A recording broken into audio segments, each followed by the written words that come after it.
Bayangkan dijatuhi hukuman 30 tahun untuk kejahatan yang tidak kau lakukan, dan menjadi samsak tinju di penjara terkejam di negara ini. Yang tidak disadari para perundung adalah mereka sebenarnya menciptakan monster yang masuk ke sel isolasi sebagai anak lemah dan keluar sebagai binatang buas, mengubah sumpit menjadi senjata mematikan, menjatuhkan bos mafia dengan tangan kosong. Bersiaplah karena balas dendam Tojo akan menjadi kekacauan total. Cerita membawa kita ke penjara Nairira di sektor 4, di dalam ruang makan yang penuh dengan narapidana. Kita kemudian melihat protagonis kita, Tojo, mengambil nampannya dengan makanan yang terlihat cukup layak. Dia duduk sendirian di sebuah meja dan menatap makanan dengan ekspresi serius dan agak kosong di wajahnya. Tapi tiba-tiba, sepasang sumpit muncul entah dari mana dan mencuri sepotong makanan dari nampannya. Tojo menoleh ke samping dengan ekspresi yang jelas kesal pada sikap pria yang memprovokasinya. Kemudian salah satu perundung menatapnya dan dengan agresif bertanya apa yang dia lihat.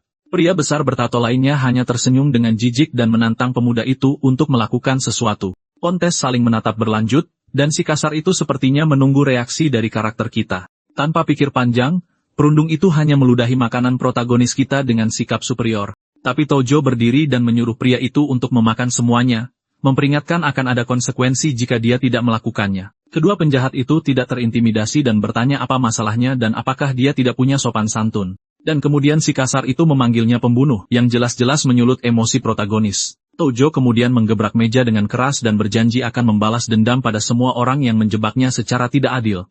Dia menerjang si perundung, ingin membuatnya merasakan penderitaan yang sama yang dia rasakan. Wajah pahlawan kita menunjukkan amarah yang tak terkendali saat dia menyerang. Dengan itu, pria besar itu benar-benar terkejut dengan reaksi tak terduga dan keras dari bocah itu. Dalam gerakan cepat, dia menggunakan sumpit sebagai senjata dan langsung mengarah ke wajah lawannya. Seketika banyak cairan merah berceceran di mana-mana, menodai lantai ruang makan. Perundung itu jatuh ke tanah dengan benda itu menancap di matanya, merasakan sakit yang luar biasa akibat tusukan itu. Adegan kemudian beralih ke 2 minggu sebelumnya, menunjukkan sebuah meja penuh dengan makanan dan minuman mewah. Kita melihat Tojo di sebuah ruangan mewah, sedang melihat seseorang yang saat ini tidak terlihat. Dia memikirkan gadis yang disukainya, Mio Karasawa, dan memutuskan akan menyatakan perasaannya hari ini. Mio kemudian mengumumkan dia akan ke kamar kecil dan memberikan mikrofon kepada seorang teman saat pahlawan kita menonton. Dia berjalan pergi dan melewati sebuah pintu, memberikan satu lirikan terakhir ke arah pemuda itu. Dengan itu, protagonis berdiri bertekad untuk akhirnya mengungkapkan perasaannya padanya. Kemudian pemuda itu menuju ke arah toilet untuk menemukan gadis itu dan berbicara dengannya.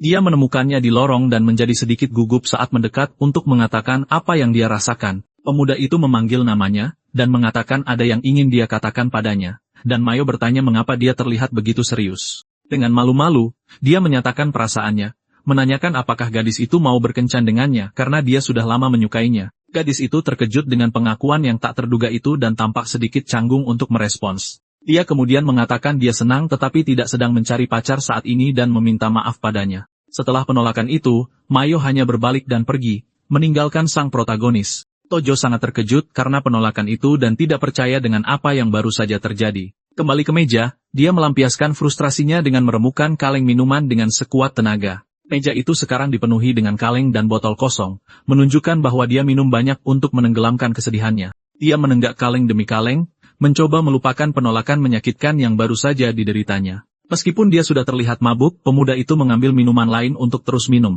Akhirnya, dia pingsan di meja sementara teman-temannya melanjutkan pesta, bernyanyi karaoke. Pahlawan kita benar-benar tidak sadar dan menggumamkan sesuatu sambil sedikit meneteskan air liur di atas meja. Saat dia bangun, dia menyadari bahwa dia sendirian di ruangan yang gelap dan bertanya-tanya kemana semua orang pergi. Masih sedikit mabuk, dia membuka pintu kamar dan melihat ke lorong dengan ekspresi bingung. Di sana, dia menemukan lokasi kejahatan yang ditutup garis polisi dan bertanya-tanya apa yang mungkin telah terjadi. Pada saat itu, seorang petugas polisi tiba-tiba menangkapnya dari belakang, membuat pemuda itu sangat terkejut. Petugas itu kemudian mengonfirmasi identitasnya, menuduhnya melakukan kejahatan yang sangat serius dan mengejutkan. Pemuda itu benar-benar bingung dan bertanya siapa yang telah dia habisi, sementara petugas itu melaporkan penangkapan tersangka. Tojo membeku setelah mendengar nama Mio Karasawa dan mencoba mencerna informasi yang mengerikan itu. Dalam keputusasaan, dia berteriak bahwa itu tidak mungkin, dan mencoba menerobos garis polisi di lokasi kejadian. Pemuda itu berpegangan pada garis polisi, masih tidak dapat mempercayai apa yang sedang terjadi.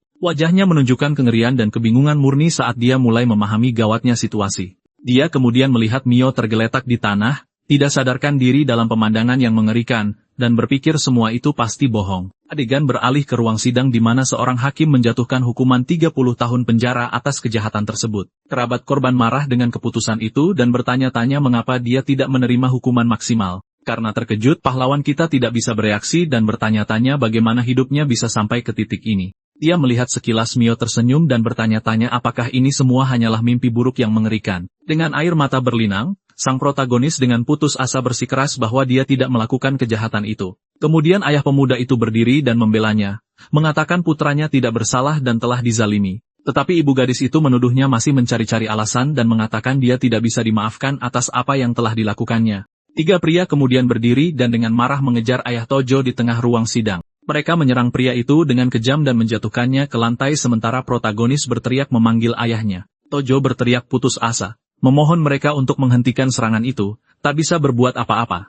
Bahkan saat dipukuli, ayah pemuda itu berteriak agar dia tidak khawatir, bahwa dia akan membuktikan putranya tidak bersalah.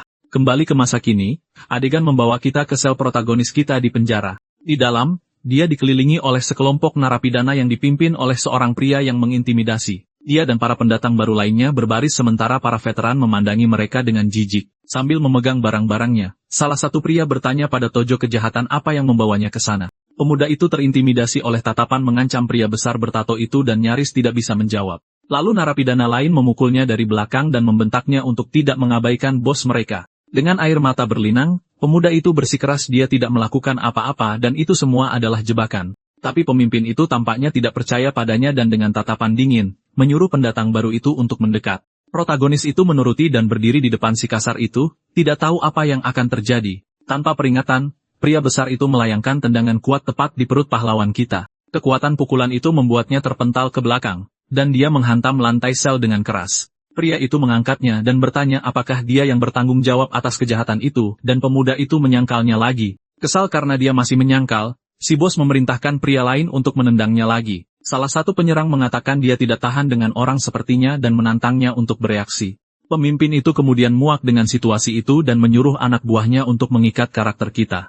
Mereka memeganginya dengan erat sementara pemuda itu berteriak dan mencoba melepaskan diri tanpa hasil. Tangannya diikat kuat dengan tali, membuatnya sama sekali tidak berdaya. Salah satu anak buahnya mendekat dengan senyum sadis dan bertanya apakah dia masih berpikir bisa melawan, lalu dia melayangkan pukulan keras ke perut protagonis, yang kesakitan akibat dampaknya. Pemukulan brutal berlanjut dan pemuda itu menahan pukulan, mengertakkan gigi menahan sakit. Para narapidana menjadikannya samsak tinju dan menyerangnya tanpa henti saat dia terikat. Setelah pemukulan itu, dia dibiarkan tergantung di sana, penuh luka lebam dan berlumuran cairan merahnya sendiri. Bosel itu kemudian menjambak rambutnya dan menatapnya tajam, sementara dia nyaris tidak sadarkan diri. Dia mengancamnya, memberitahunya untuk tidak mengatakan apapun kepada penjaga, atau keadaan akan menjadi jauh lebih buruk. Si kasar itu menegaskan kembali peringatannya, tetapi pahlawan kita balas menatapnya dengan kebencian mendalam di matanya. Beberapa waktu kemudian seorang penjaga memanggil protagonis untuk berbicara pribadi di lorong. Petugas itu kemudian mengungkapkan berita buruk bahwa orang tua pemuda itu mengalami kecelakaan. Dia juga bertanya tentang kerabat lain, karena hidup di dalam sana akan sulit tanpa bantuan keuangan dari luar. Penjaga itu memaksa bertanya, tetapi pemuda itu benar-benar terkejut dan tidak bisa berkata apa-apa. Dengan air mata berlinang, dia akhirnya menjawab bahwa dia tidak punya kerabat lain yang masih hidup. Petugas itu kemudian menghela napas dan berkata dia tidak peduli lagi dengan nasibnya, lalu mengabaikannya dengan dingin. Para penjaga pergi untuk mencari makan, meninggalkan karakter kita sendirian dan benar-benar tak berdaya. Dengan itu, adegan membawa kita kembali ke ruang makan, menunjukkan nampan makanan yang sama dari awal. Dan kita melihat Tojo lagi duduk di meja, tapi sekarang dengan tatapan yang benar-benar berubah karena rasa sakit. Lagi, salah satu perundung mendekat dan mencuri sepotong makanannya dengan sumpit. Kali ini, sang protagonis balas menatapnya dengan amarah dalam diam dan tekad yang gelap. Anak buah itu marah dan bertanya apa yang dia lihat, sementara bosnya hanya mengamati kejadian itu. Penjahat lainnya tersenyum meremehkan dan menantangnya untuk melakukan sesuatu, mengira dia tidak akan bereaksi. Tapi bosnya memperhatikan perubahan di mata pendatang baru itu dan menjadi waspada terhadap ketegangan di udara. Si perundung mengulangi provokasinya dan meludahi makanan protagonis kita untuk mempermalukannya. Tapi kali ini, Tojo berdiri dengan tatapan dingin dan menyuruh orang itu memakan semua yang dia ludahkan. Para penjahat menertawakannya dan bertanya ada apa dengan wajahnya dan apakah dia tidak punya sopan santun. Kemudian si kasar memanggilnya pembunuh, yang melepaskan semua amarah yang terpendam di dalam diri pemuda itu. Dengan itu, dia teringat penolakan Mio dan bagaimana hidupnya hancur berantakan sejak hari itu. Bayangan ayahnya yang dipukuli sambil berjanji akan membuktikan bahwa dia tidak bersalah juga muncul di benaknya. Dia teringat penghinaan saat diikat dan dipukuli oleh para narapidana yang sama di sel. Dan dia bertanya-tanya mengapa dia harus begitu menderita dengan semua ketidakadilan dalam hidupnya. Pemuda itu kemudian menyimpulkan bahwa dia telah kehilangan segalanya, dan tidak punya alasan untuk menahan diri lagi. Berpikir bahwa tidak ada yang akan peduli jika dia tiada. Tangannya gemetar karena marah,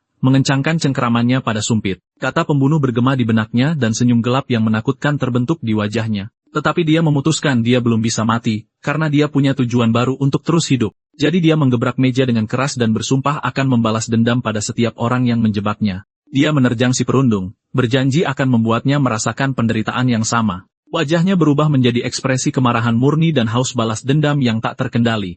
Pria besar itu benar-benar terkejut dan terdiam melihat sikap eksplosif si pendatang baru. Dalam sekejap mata, dia melompat dan menyerang si kasar, menggunakan sumpit sebagai senjata tajam. Serangannya tepat dan banyak cairan merah berceceran di mana-mana akibat hantaman pukulan itu. Si perundung itu jatuh ke tanah dengan benda menancap di matanya, berteriak kesakitan karena luka parah. Dia menggeliat di lantai, tangannya menutupi wajahnya, mengeluarkan jeritan kesakitan yang menyiksa. Anak buahnya panik dan berteriak memanggil bosnya, yang tergeletak di tanah menderita kesakitan. Tanpa ragu-ragu, Tojo meninju dinding dengan keras dan meneriaki mereka semua untuk pergi. Mendengar itu, salah satu perundung menjadi marah dan menyerang pahlawan kita dari belakang, tetapi sang protagonis berbalik dengan senyum sadis, tampak siap untuk lebih banyak lagi. Narapidana lain ketakutan dengan adegan kekerasan itu, dan mulai berkeringat dingin karena takut. Pemuda itu kemudian menjatuhkan sumpit ke lantai dan bersiap untuk bertarung dengan tangan kosong. Ia mendaratkan pukulan telak pada salah satu anak buah yang telah menyerangnya di sel sebelumnya. Dengan tatapan gila, pemuda itu berpikir karena dia akan mati, dia akan membawa semua bajingan itu bersamanya, dan melanjutkan serangan tanpa ampun. Wajah lawannya menjadi benar-benar rusak karena kekuatan pukulan pahlawan kita. Penjahat itu jatuh ke belakang, sudah tidak sadarkan diri setelah menerima serangkaian pukulan. Tojo berubah menjadi bayangan amarah dan terus menyerang narapidana lainnya. Perundung lain tergeletak di tanah dengan wajah memar dan berlumuran cairan merah. Kemudian, salah satu anak buah mencoba menarik protagonis dari bosnya, yang masih tergeletak. Dia berteriak agar pemuda itu melepaskan bosnya, dan mencoba melayangkan pukulan untuk mendorongnya menjauh. Anak buah itu terkejut melihat serangannya tidak berpengaruh pada pahlawan kita. Dengan tatapan kosong, Tojo tampaknya telah benar-benar kehilangan kewarasannya di tengah pertarungan. Saat itu, para penjaga penjara akhirnya tiba dan berteriak, menanyakan apa yang sedang terjadi. Salah satu petugas meraih bahu protagonis untuk mencoba mengatasi kekacauan yang meluas, dan tanpa pikir panjang, penjaga itu meninju wajah Tojo karena membuat masalah. Tapi pukulan itu tidak berpengaruh, dan Tojo hanya menoleh dengan tatapan penuh kebencian. Penjaga itu panik dan memerintahkan orang yang terluka untuk dibawa ke klinik, sambil mengancam narapidana lain. Mendengar itu, protagonis kita mengeluarkan jeritan memekakan telinga karena amarah dan frustrasi murni. Dia kemudian menghindari pukulan lain dari penjaga dengan kelincahan yang mengejutkan. Petugas itu benar-benar bingung dengan reaksi dan kecepatan pemuda itu. Dia kemudian berteriak bahwa pemuda itu mencoba berlari ke dinding, dan menyuruh yang lain untuk menahannya. Mendengar itu, beberapa penjaga dan narapidana bergabung untuk mencoba menahan pahlawan kita. Mereka akhirnya berhasil menahannya, tetapi pemuda itu terus meronta dengan sekuat tenaga. Tojo terus berteriak putus asa saat ditahan oleh yang lain. Adegan kemudian membawa kita ke sebuah klinik di mana kita melihat infus sedang diberikan. Protagonis kita berada di tempat tidur dan tampaknya telah kehilangan keinginan untuk hidup, karena tidak makan selama berhari-hari. Seorang dokter memberitahu penjaga bahwa jika dia terus seperti ini, nyawanya akan dalam bahaya. Ketika dokter itu pergi, seorang petugas kebersihan tua muncul di pintu kamar pemuda itu. Pria tua itu mulai menyapu lantai lorong di dekat pemuda itu berada. Kemudian petugas kebersihan itu memberitahu protagonis bahwa dia tidak boleh menyia-nyiakan hidupnya. Tojo menatap pria tua itu dengan tatapan kosong tanpa menunjukkan reaksi apapun. Pria itu bertanya siapa yang akan membersihkan nama orang tuanya jika dia pergi begitu saja. Kata-kata pria tua itu langsung berdampak dan mata pemuda itu terbelalak kaget. Dia duduk di tempat tidur dan bertanya apa yang baru saja dikatakan petugas kebersihan itu kepadanya. Pria itu kemudian bertanya apakah dia pernah mempertimbangkan jika apa yang terjadi pada orang tuanya benar-benar sebuah kecelakaan. Tojo turun dari tempat tidur dan bertanya apa yang coba dikatakan oleh pria tua itu. Petugas kebersihan itu mengungkapkan sambil tersenyum bahwa itu bukan kecelakaan dan orang tuanya telah dihabisi. Dengan marah, pemuda itu mencengkeram kerah pria itu dan menuntut untuk tahu bagaimana dia bisa memiliki informasi ini. Pria tua itu mengatakan selalu ada sesuatu di baliknya, dan bertanya langsung apakah pemuda itu melakukan kejahatan tersebut. Protagonis kita langsung menyangkalnya, mengatakan dengan tegas bahwa dia tidak melakukan apa-apa sama sekali. Pria itu kemudian menyimpulkan bahwa itu adalah jebakan, dan orang tuanya menemukan bukti bahwa dia tidak bersalah. Pemuda itu menyadari bahwa itu masuk akal, dan mengatakan dia selalu merasa semuanya sangat aneh sejak awal. Ia mengingat kejadian itu dan bertanya-tanya siapa pelakunya, dan apa motif di balik semua ini. Dengan air mata kemarahan yang mengalir, dia menggertakkan giginya memikirkan semua ketidakadilan ini. Dengan tujuan baru, dia berteriak bahwa dia tidak boleh mati sampai dia bisa membalaskan dendam orang tuanya. Petugas kebersihan itu tersenyum puas melihat tekad baru pahlawan kita. Tapi dia memperingatkan bahwa dalam kondisinya saat ini, Tojo tidak akan bisa berbuat apa-apa dan Gariki ingin menghabisinya. Pemuda itu menjawab bahwa tidak apa-apa dan ada cara baginya untuk bertahan hidup. Terkesan dengan keberaniannya, pria tua itu mengatakan dia menyukai sikap dan kegigihannya. Ia kemudian mengusulkan bahwa jika Tojo selamat dari Gariki, dia mungkin akan membantunya dengan sesuatu. Dengan tatapan licik, pria itu mengungkapkan bahwa niatnya adalah untuk melarikan diri dari penjara itu. Setelah usulan yang mengejutkan itu, narapidana tua itu berbalik untuk meninggalkan ruangan. Sebelum pergi, dia menunjuk sebuah buku dan menyuruh pemuda itu untuk membacanya ketika dia punya waktu luang. Tojo kemudian mengambil buku itu dari meja saat petugas kebersihan itu berjalan pergi menyusuri lorong. Dia melihat sampulnya dan melihat bahwa buku itu tentang anatomi manusia dan titik-titik lemahnya. Protagonis kemudian bertanya siapa dia, dan pria tua itu menjawab bahwa namanya adalah Tsuchiya. Dia menyuruh pemuda itu untuk memanggilnya orang tua saja, lalu berbalik dan meninggalkan ruangan. Saat itu, seorang penjaga tiba-tiba memasuki ruang UKS dengan ekspresi marah di wajahnya. Petugas itu membentak pahlawan kita, menanyakan apa yang sedang ia lakukan membaca buku dengan begitu tenang. Ia mengeluh bahwa kehidupan di sana telah menjadi mimpi buruk karena masalah yang disebabkan oleh pemuda itu sebelumnya. Penjaga itu lalu menyuruhnya bangun dan mengatakan dia akan masuk sel isolasi selama sebulan untuk menenangkan diri. Ia melemparnya dengan keras ke dalam sel dan mengatakan jika dia sangat ingin pergi, dia bisa melakukannya sendirian di sana. Tojo ditinggalkan dalam kegelapan total sel isolasi hanya dengan cahaya dari jendela kecil. Sambil memegang buku itu, dia berpikir bahwa dia tidak lagi memiliki keinginan untuk menyerah pada kegelapan. Dengan tatapan penuh tekad dan kebencian, dia bersumpah pada dirinya sendiri bahwa dia akan membalas dendam. Adegan berlanjut 15 hari kemudian, dan kita melihat sebuah tangan memasukkan kunci ke lubang kunci pintu sel. Penjaga yang sama membuka pintu dan berteriak bahwa waktunya sudah habis, menyuruhnya keluar jika dia masih hidup. Namun setelah melihat ke dalam, petugas itu benar-benar terkejut dan tidak bisa berkata-kata melihat apa yang dilihatnya. Dari kegelapan sel muncul siluet Tojo, kini dengan fisik yang luar biasa berotot. Tubuhnya benar-benar terbentuk dan kekar,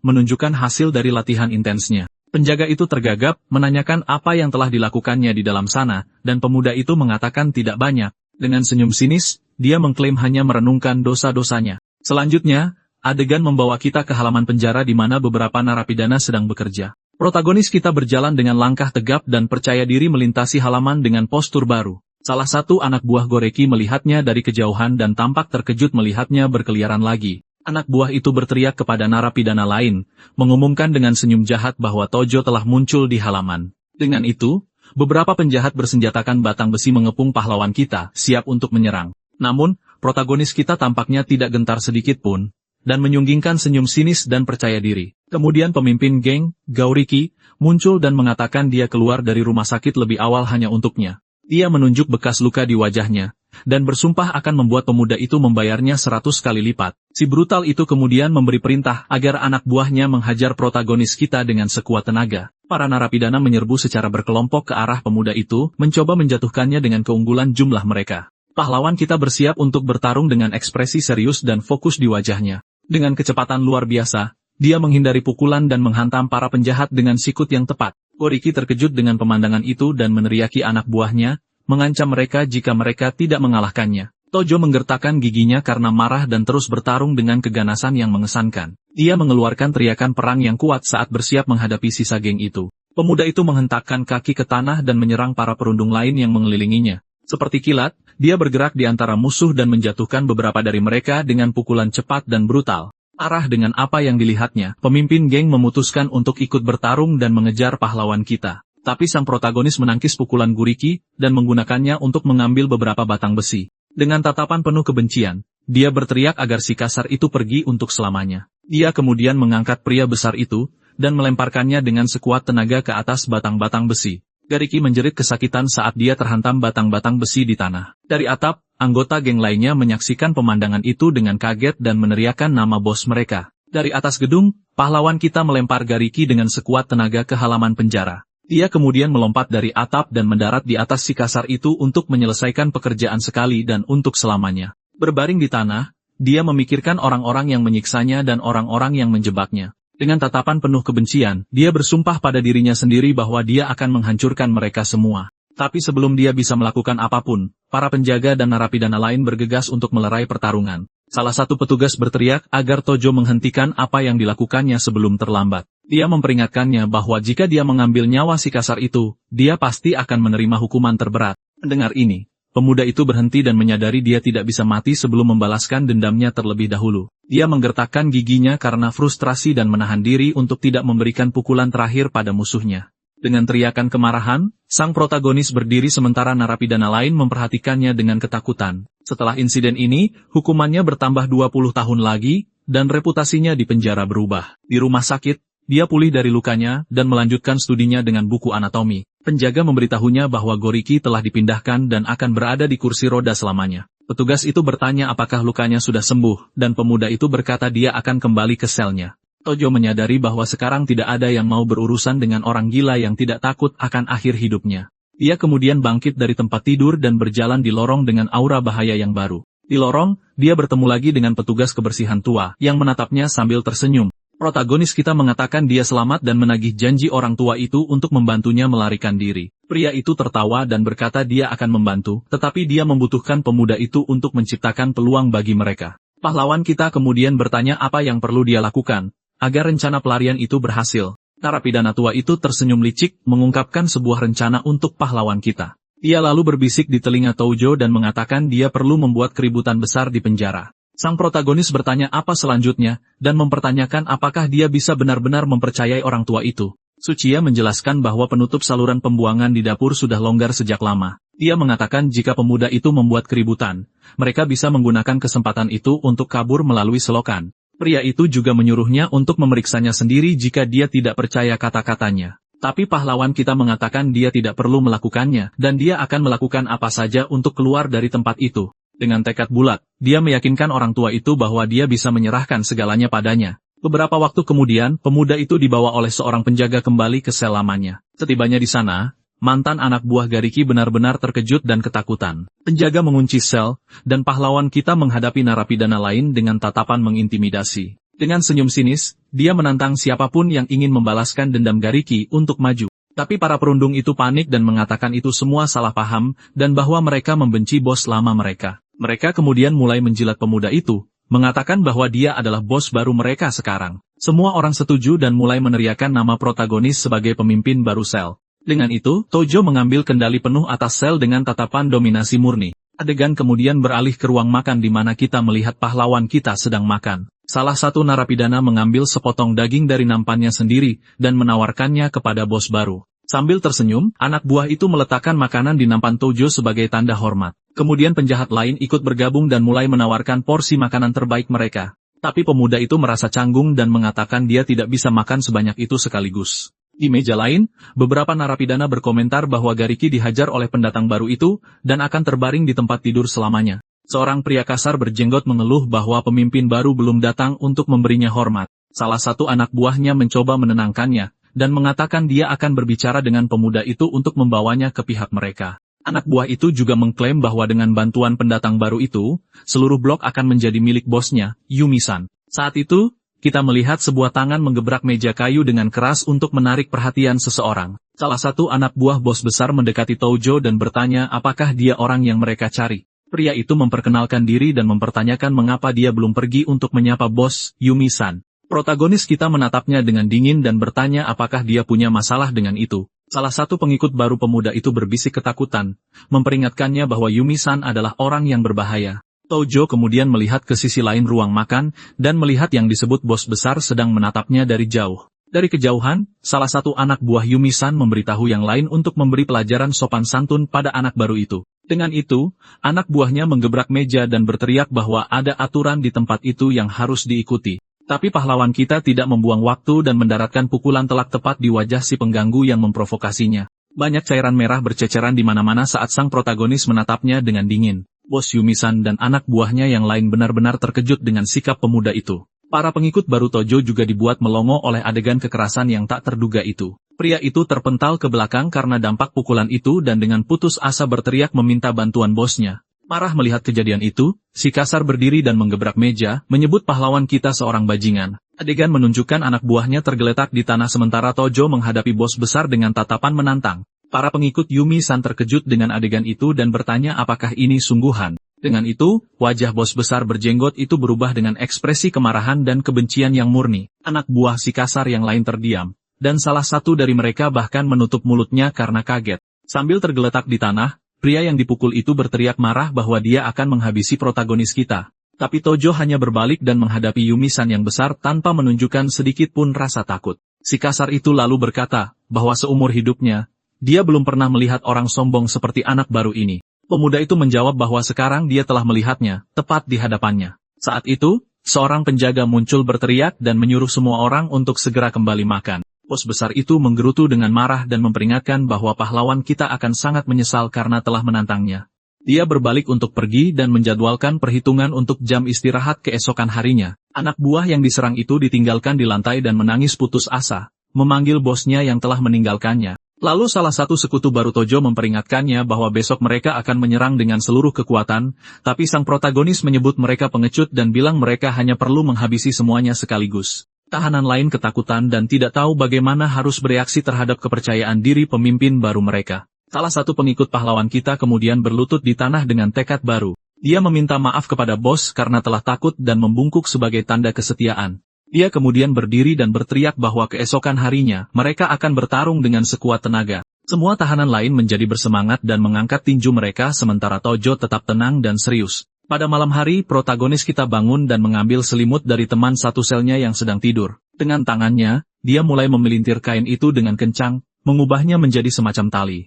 Malam itu, protagonis kita selesai memelintir selimut, mengubahnya menjadi senjata darurat. Keesokan harinya saat istirahat, kita melihat halaman penjara dengan para tahanan melakukan kegiatan mereka. Dua penjaga mengawasi semuanya dengan cermat untuk memastikan tidak ada masalah yang timbul. Saat itu, salah satu narapidana mendekat dan menawarkan rokok berkualitas baik kepada salah satu petugas. Kedua penjaga itu akhirnya menerima tawaran tersebut dan pergi untuk merokok. Yumi-san dan anak buahnya memperhatikan pergerakan itu dan melihat para penjaga dialihkan perhatiannya dengan mudah. Sementara itu, geng pahlawan kita sedang duduk di atap, menunggu saat yang tepat untuk bertindak. Salah satu pengikutnya kemudian memberitahu bos bahwa musuh akhirnya telah tiba di tempat pertemuan. Dengan itu, protagonis kita tersenyum percaya diri dan tampak lebih dari siap untuk pertarungan. Dia kemudian menoleh ke anak buahnya, dan meminta mereka semua untuk menunjukkan tekad mereka dalam pertempuran. Kedua geng berlari ke arah satu sama lain, dan perkelahian besar akhirnya dimulai di halaman. Salah satu sekutu pahlawan kita melayangkan pukulan kuat ke wajah salah satu anak buah Yumi-san.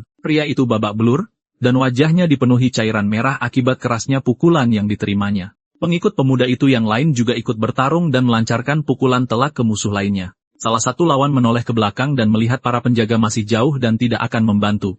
Akhirnya, salah satu penjaga menyadari perkelahian itu dan mengeluh dengan marah bahwa perkelahian lain telah dimulai lagi. Pertarungan berlanjut dengan geng protagonis benar-benar mendominasi anak buah Yumi-san. Para penjaga mulai berlari dan meniup peluit mereka, berusaha mati-matian untuk mengendalikan situasi yang sudah di luar kendali. Saat itu juga, pahlawan kita melancarkan tendangan terbang sekuat tenaga tepat di punggung bos besar Yumi-san. Pria besar itu menggertakkan giginya kesakitan dan terkejut karena serangan mendadak dan kuat dari pemuda itu. Di tengah kekacauan, salah satu penjaga mencoba menggunakan tongkatnya tetapi dihentikan oleh seorang narapidana. Petugas itu berteriak bahwa ini adalah pelanggaran peraturan, dan memerintahkan tim keamanan untuk segera dipanggil. Lantai halaman menjadi tertutup cairan merah saat kekacauan yang meluas terus berlanjut. Saat itu, salah satu pengikut Tojo melihat sekeliling dengan ekspresi yang jelas-jelas khawatir. Dia kemudian menyadari bosnya telah menghilang di tengah pertarungan dan bertanya-tanya kemana dia pergi. Sementara itu, protagonis kita memanfaatkan pengalihan perhatian dan diam-diam melarikan diri ke dalam sebuah gedung.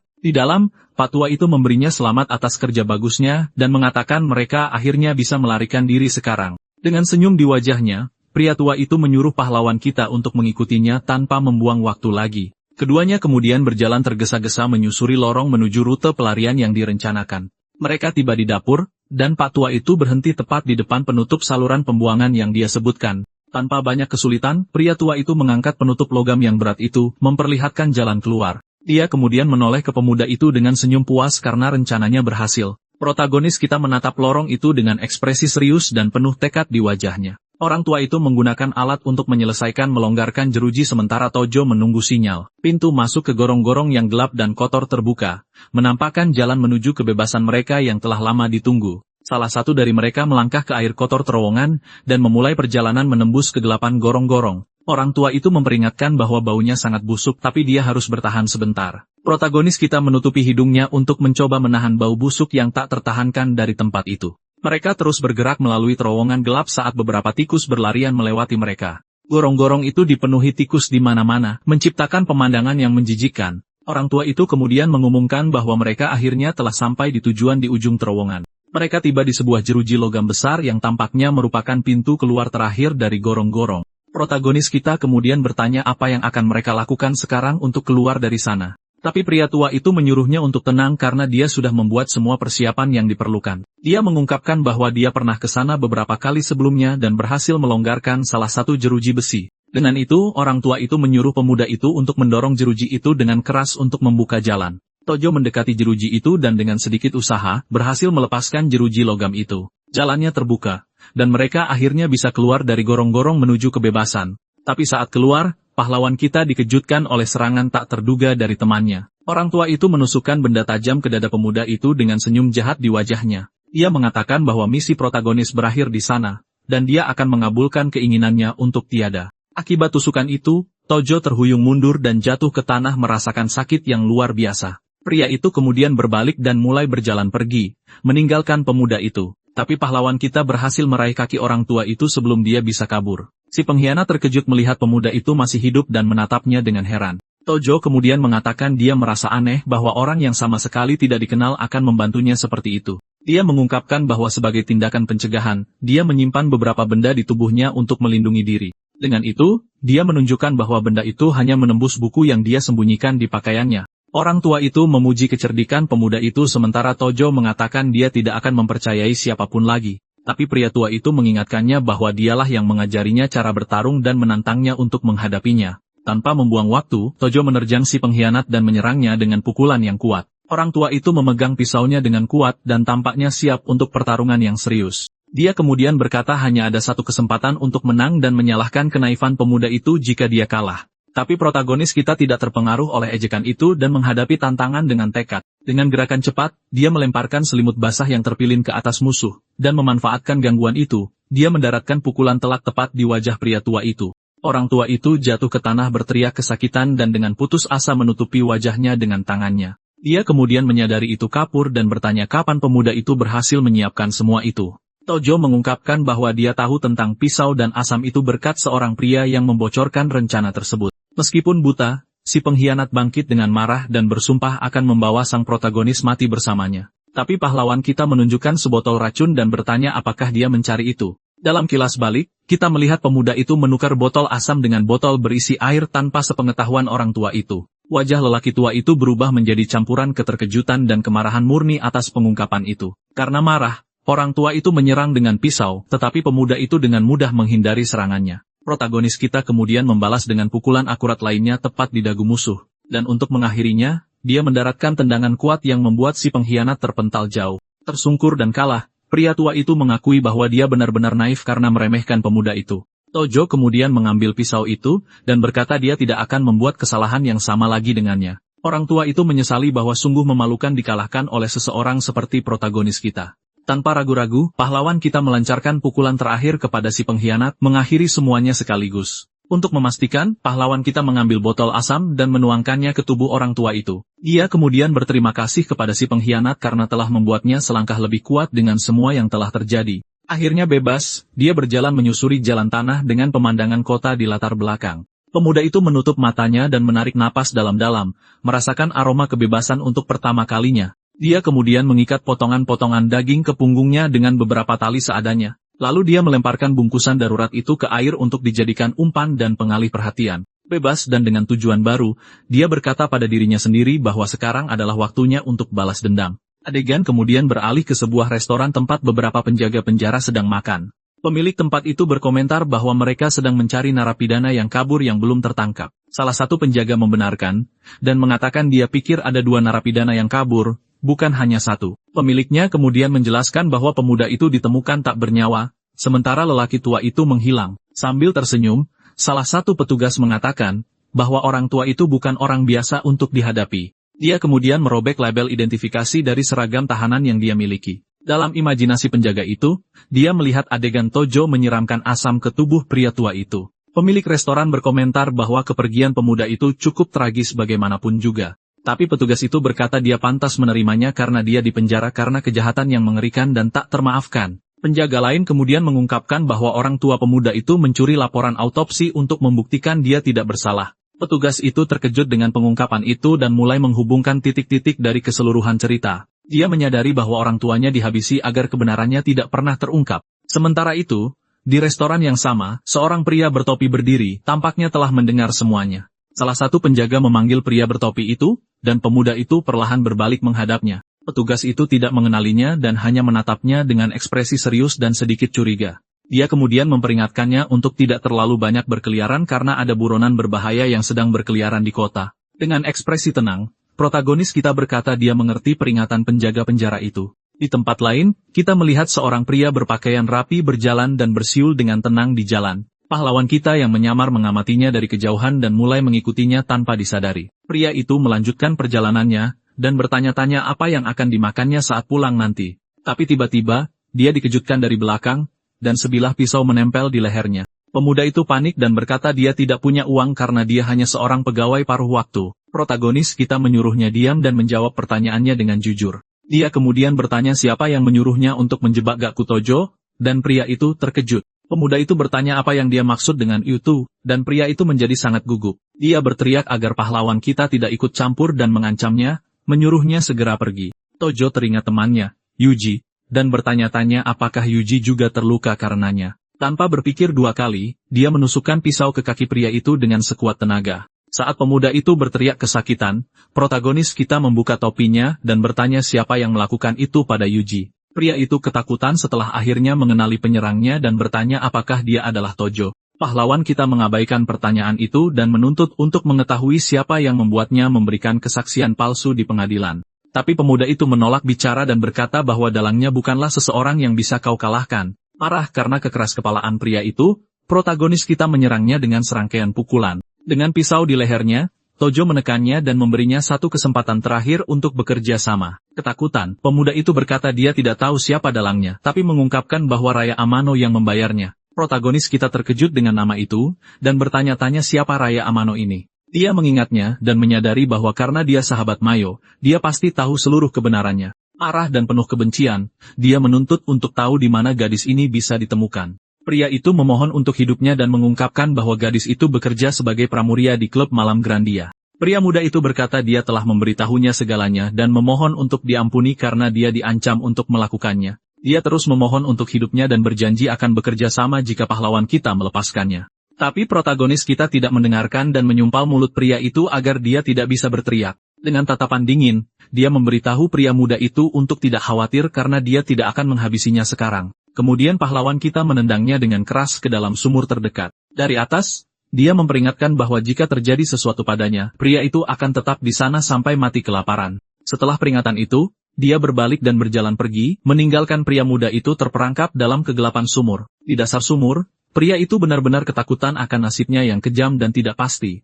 Protagonis kita kemudian meninggalkan tempat itu dan melanjutkan perjalanannya untuk membalas dendam. Dia kemudian bersembunyi dan mengamati dari jauh seorang pria yang tubuhnya diperban sedang duduk di dekat api unggun. Pria itu meratapi seseorang yang telah tiada dan berkata dia bahkan tidak sempat membalas dendam pada pelakunya. Dengan tatapan penuh tekad, pahlawan kita mengenali pria itu sebagai teman lamanya, Yuji. Dalam kilas balik kita melihat bahwa Yuji adalah pria tangguh yang selalu membela yang lebih lemah. Dia kemudian menghibur Tojo muda dan berjanji bahwa tidak ada yang akan mengganggunya lagi. Yuji kemudian memukul tanah dengan marah dan bersumpah dia akan menemukan kebenaran untuk membuktikan temannya tidak bersalah. Setelah berteriak, dia akhirnya pingsan karena kelelahan di sana, di dekat api unggun yang menyala. Pahlawan kita berpikir bahwa dia tidak bisa melibatkan temannya lagi dan bersumpah untuk menyelesaikan utang ini sendirian. Dengan itu, dia pergi ke klub malam Grandia untuk akhirnya menemukan Rei Amano ini. Di sana, dia melihat seorang pria kasar pergi dengan seorang gadis yang tampaknya adalah Amano.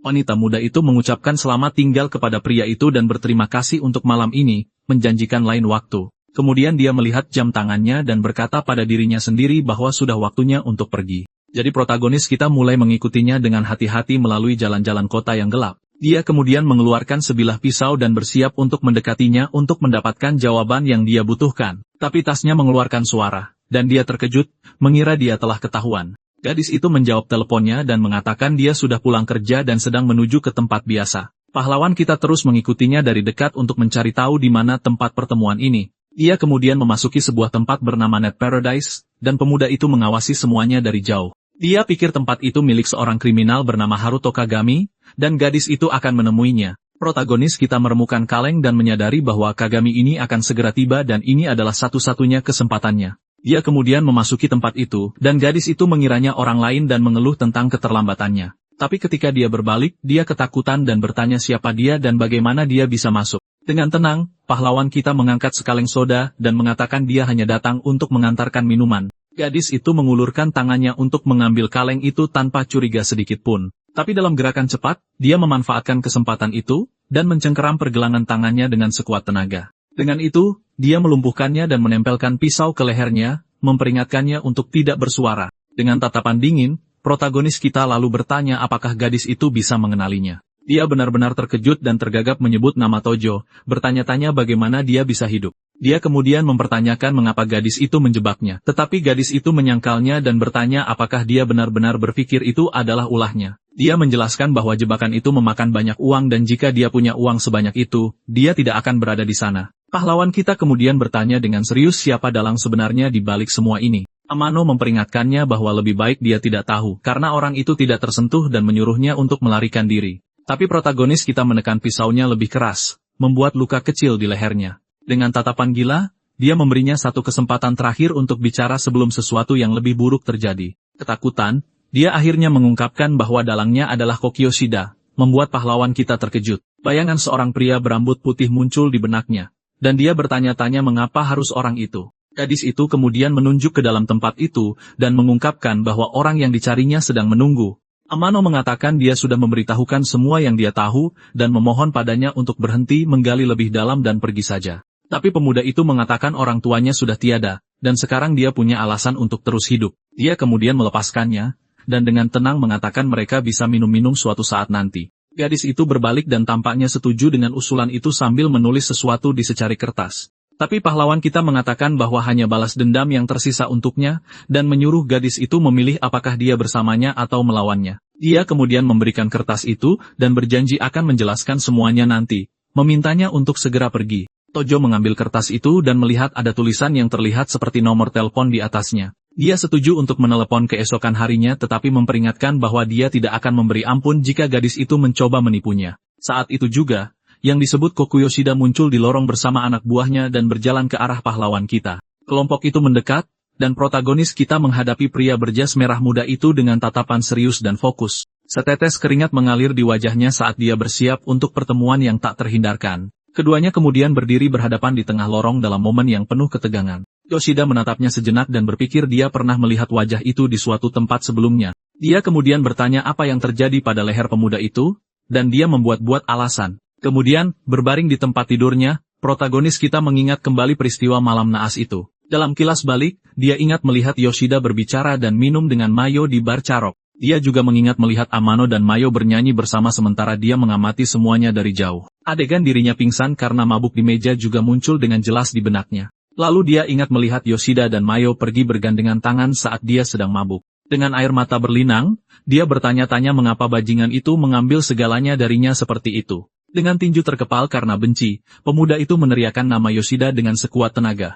Keesokan harinya, kita melihat pahlawan kita menggunakan telepon umum untuk melakukan panggilan penting. Dia kemudian mengatur pertemuan dengan Amano di taman dekat sungai untuk malam itu juga. Di seberang telepon, gadis itu menyetujui pertemuan itu dan tampaknya mengerti situasinya. Di tempat lain, kita melihat Amano bernyanyi dengan seorang pria di sofa untuk menjaga citranya. Malam itu, gadis itu tiba di tempat pertemuan dan menunggu protagonis kita sendirian. Pahlawan kita kemudian muncul di belakangnya dengan ekspresi serius dan penuh tekad di wajahnya. Tanpa basa-basi, dia langsung ke intinya dan bertanya persis bagaimana orang tuanya meninggal. Gadis itu kemudian mengungkapkan bahwa orang tuanya mendapatkan laporan otopsi asli dan merencanakan persidangan baru. Tapi Yoshida takut kebenarannya bocor dan merekayasa sebuah kecelakaan untuk melenyapkan keduanya sekaligus. Bayangan orang tuanya yang tak bernyawa muncul di benak sang protagonis, mengisinya dengan rasa sakit dan kebencian. Dengan berlinang air mata, wanita muda itu menoleh ke pemuda itu dan meminta maaf atas semua yang terjadi padanya. Dengan marah, dia mendorongnya dan berteriak bahwa permintaan maaf sekarang sama sekali tidak berarti apa-apa baginya.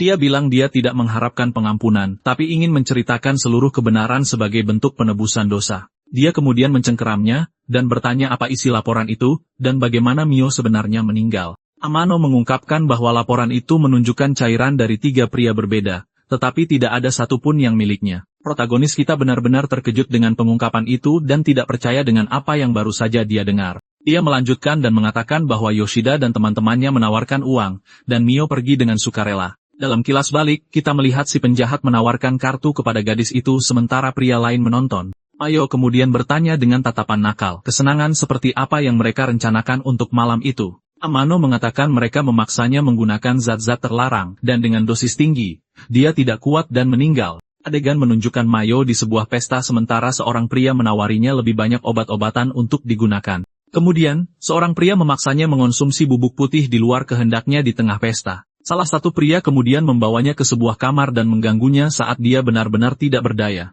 Tiba-tiba, mereka menyadari dia tidak bergerak dan panik melihat situasi yang tak terduga itu. Tojo hancur dan tidak percaya gadis yang dicintainya adalah orang seperti itu. Dengan marah, dia memegangnya erat-erat dan bertanya mengapa mereka memutuskan untuk menjebaknya. Dia menjelaskan bahwa mereka butuh kambing hitam dan menggunakan cerita pengakuan itu untuk menciptakan sandiwara ini. Dengan tatapan gelap, protagonis kita bertanya apakah semua yang dia katakan itu sungguh benar. Amano mengungkapkan bahwa Yoshida juga mengancam nyawanya. Itulah sebabnya dia juga sangat membencinya. Dengan kepalan tangan yang terkepal karena benci, pemuda itu bersumpah pada dirinya sendiri bahwa dia akan menghancurkan penjahat itu apapun yang terjadi. Tetapi wanita muda itu memperingatkannya bahwa setelah kejadian itu, ayah Yoshida menyewa 8 pengawal untuknya. Dia menjelaskan bahwa mereka semua profesional, dan dia tidak akan pernah bisa mendekat, jadi dia harus melarikan diri. Gadis itu masih mencoba meyakinkannya, mengatakan dia yakin orang tuanya ingin dia hidup.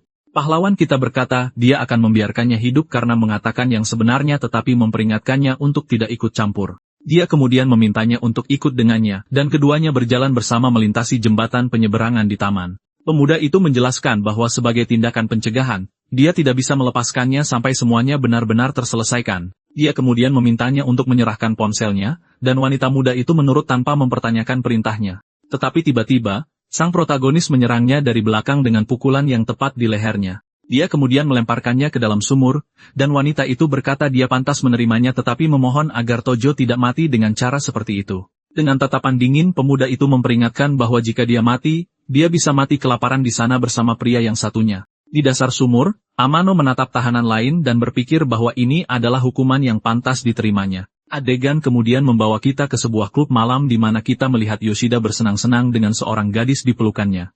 Tersembunyi di keramaian, pahlawan kita mengamati penjahat itu dari jauh dengan tatapan penuh dendam. Dia melihat Yoshida di atas panggung dikelilingi oleh penjaga keamanan dan menyadari akan sulit untuk mendekatinya. Saat itu, teman wanita si penjahat mendekat dan mengajaknya pergi ke toilet bersama. Yoshida tersenyum pada ajakan itu dan berkomentar bahwa wanita itu sangat berani karena menyarankannya di depan semua orang. Dia menyuruh pengawalnya untuk menunggu dan pergi bersama wanita muda itu sementara pahlawan kita mengawasi semuanya. Protagonis kita menyadari inilah satu-satunya kesempatannya, dan ia harus mempertaruhkan segalanya. Tetapi ketika dia mencoba mengikuti, salah satu penjaga keamanan menghentikannya dan menyuruhnya untuk segera berhenti. Pemuda itu kemudian menatapnya dengan dingin dan bertanya apakah dia bahkan tidak bisa pergi ke toilet dengan tenang. Penjaga itu terus menatapnya dengan curiga, mencoba menilai situasinya. Setelah beberapa saat tegang, penjaga keamanan itu akhirnya menyerah dan menyuruhnya masuk. Sudah di dalam toilet, pahlawan kita mendengar suara-suara mencurigakan dari dalam salah satu bilik. Dia mendekati pintu itu dan mengetuknya untuk menarik perhatian siapapun yang ada di dalam. Dari dalam, si penjahat berteriak padanya untuk tidak mengganggu,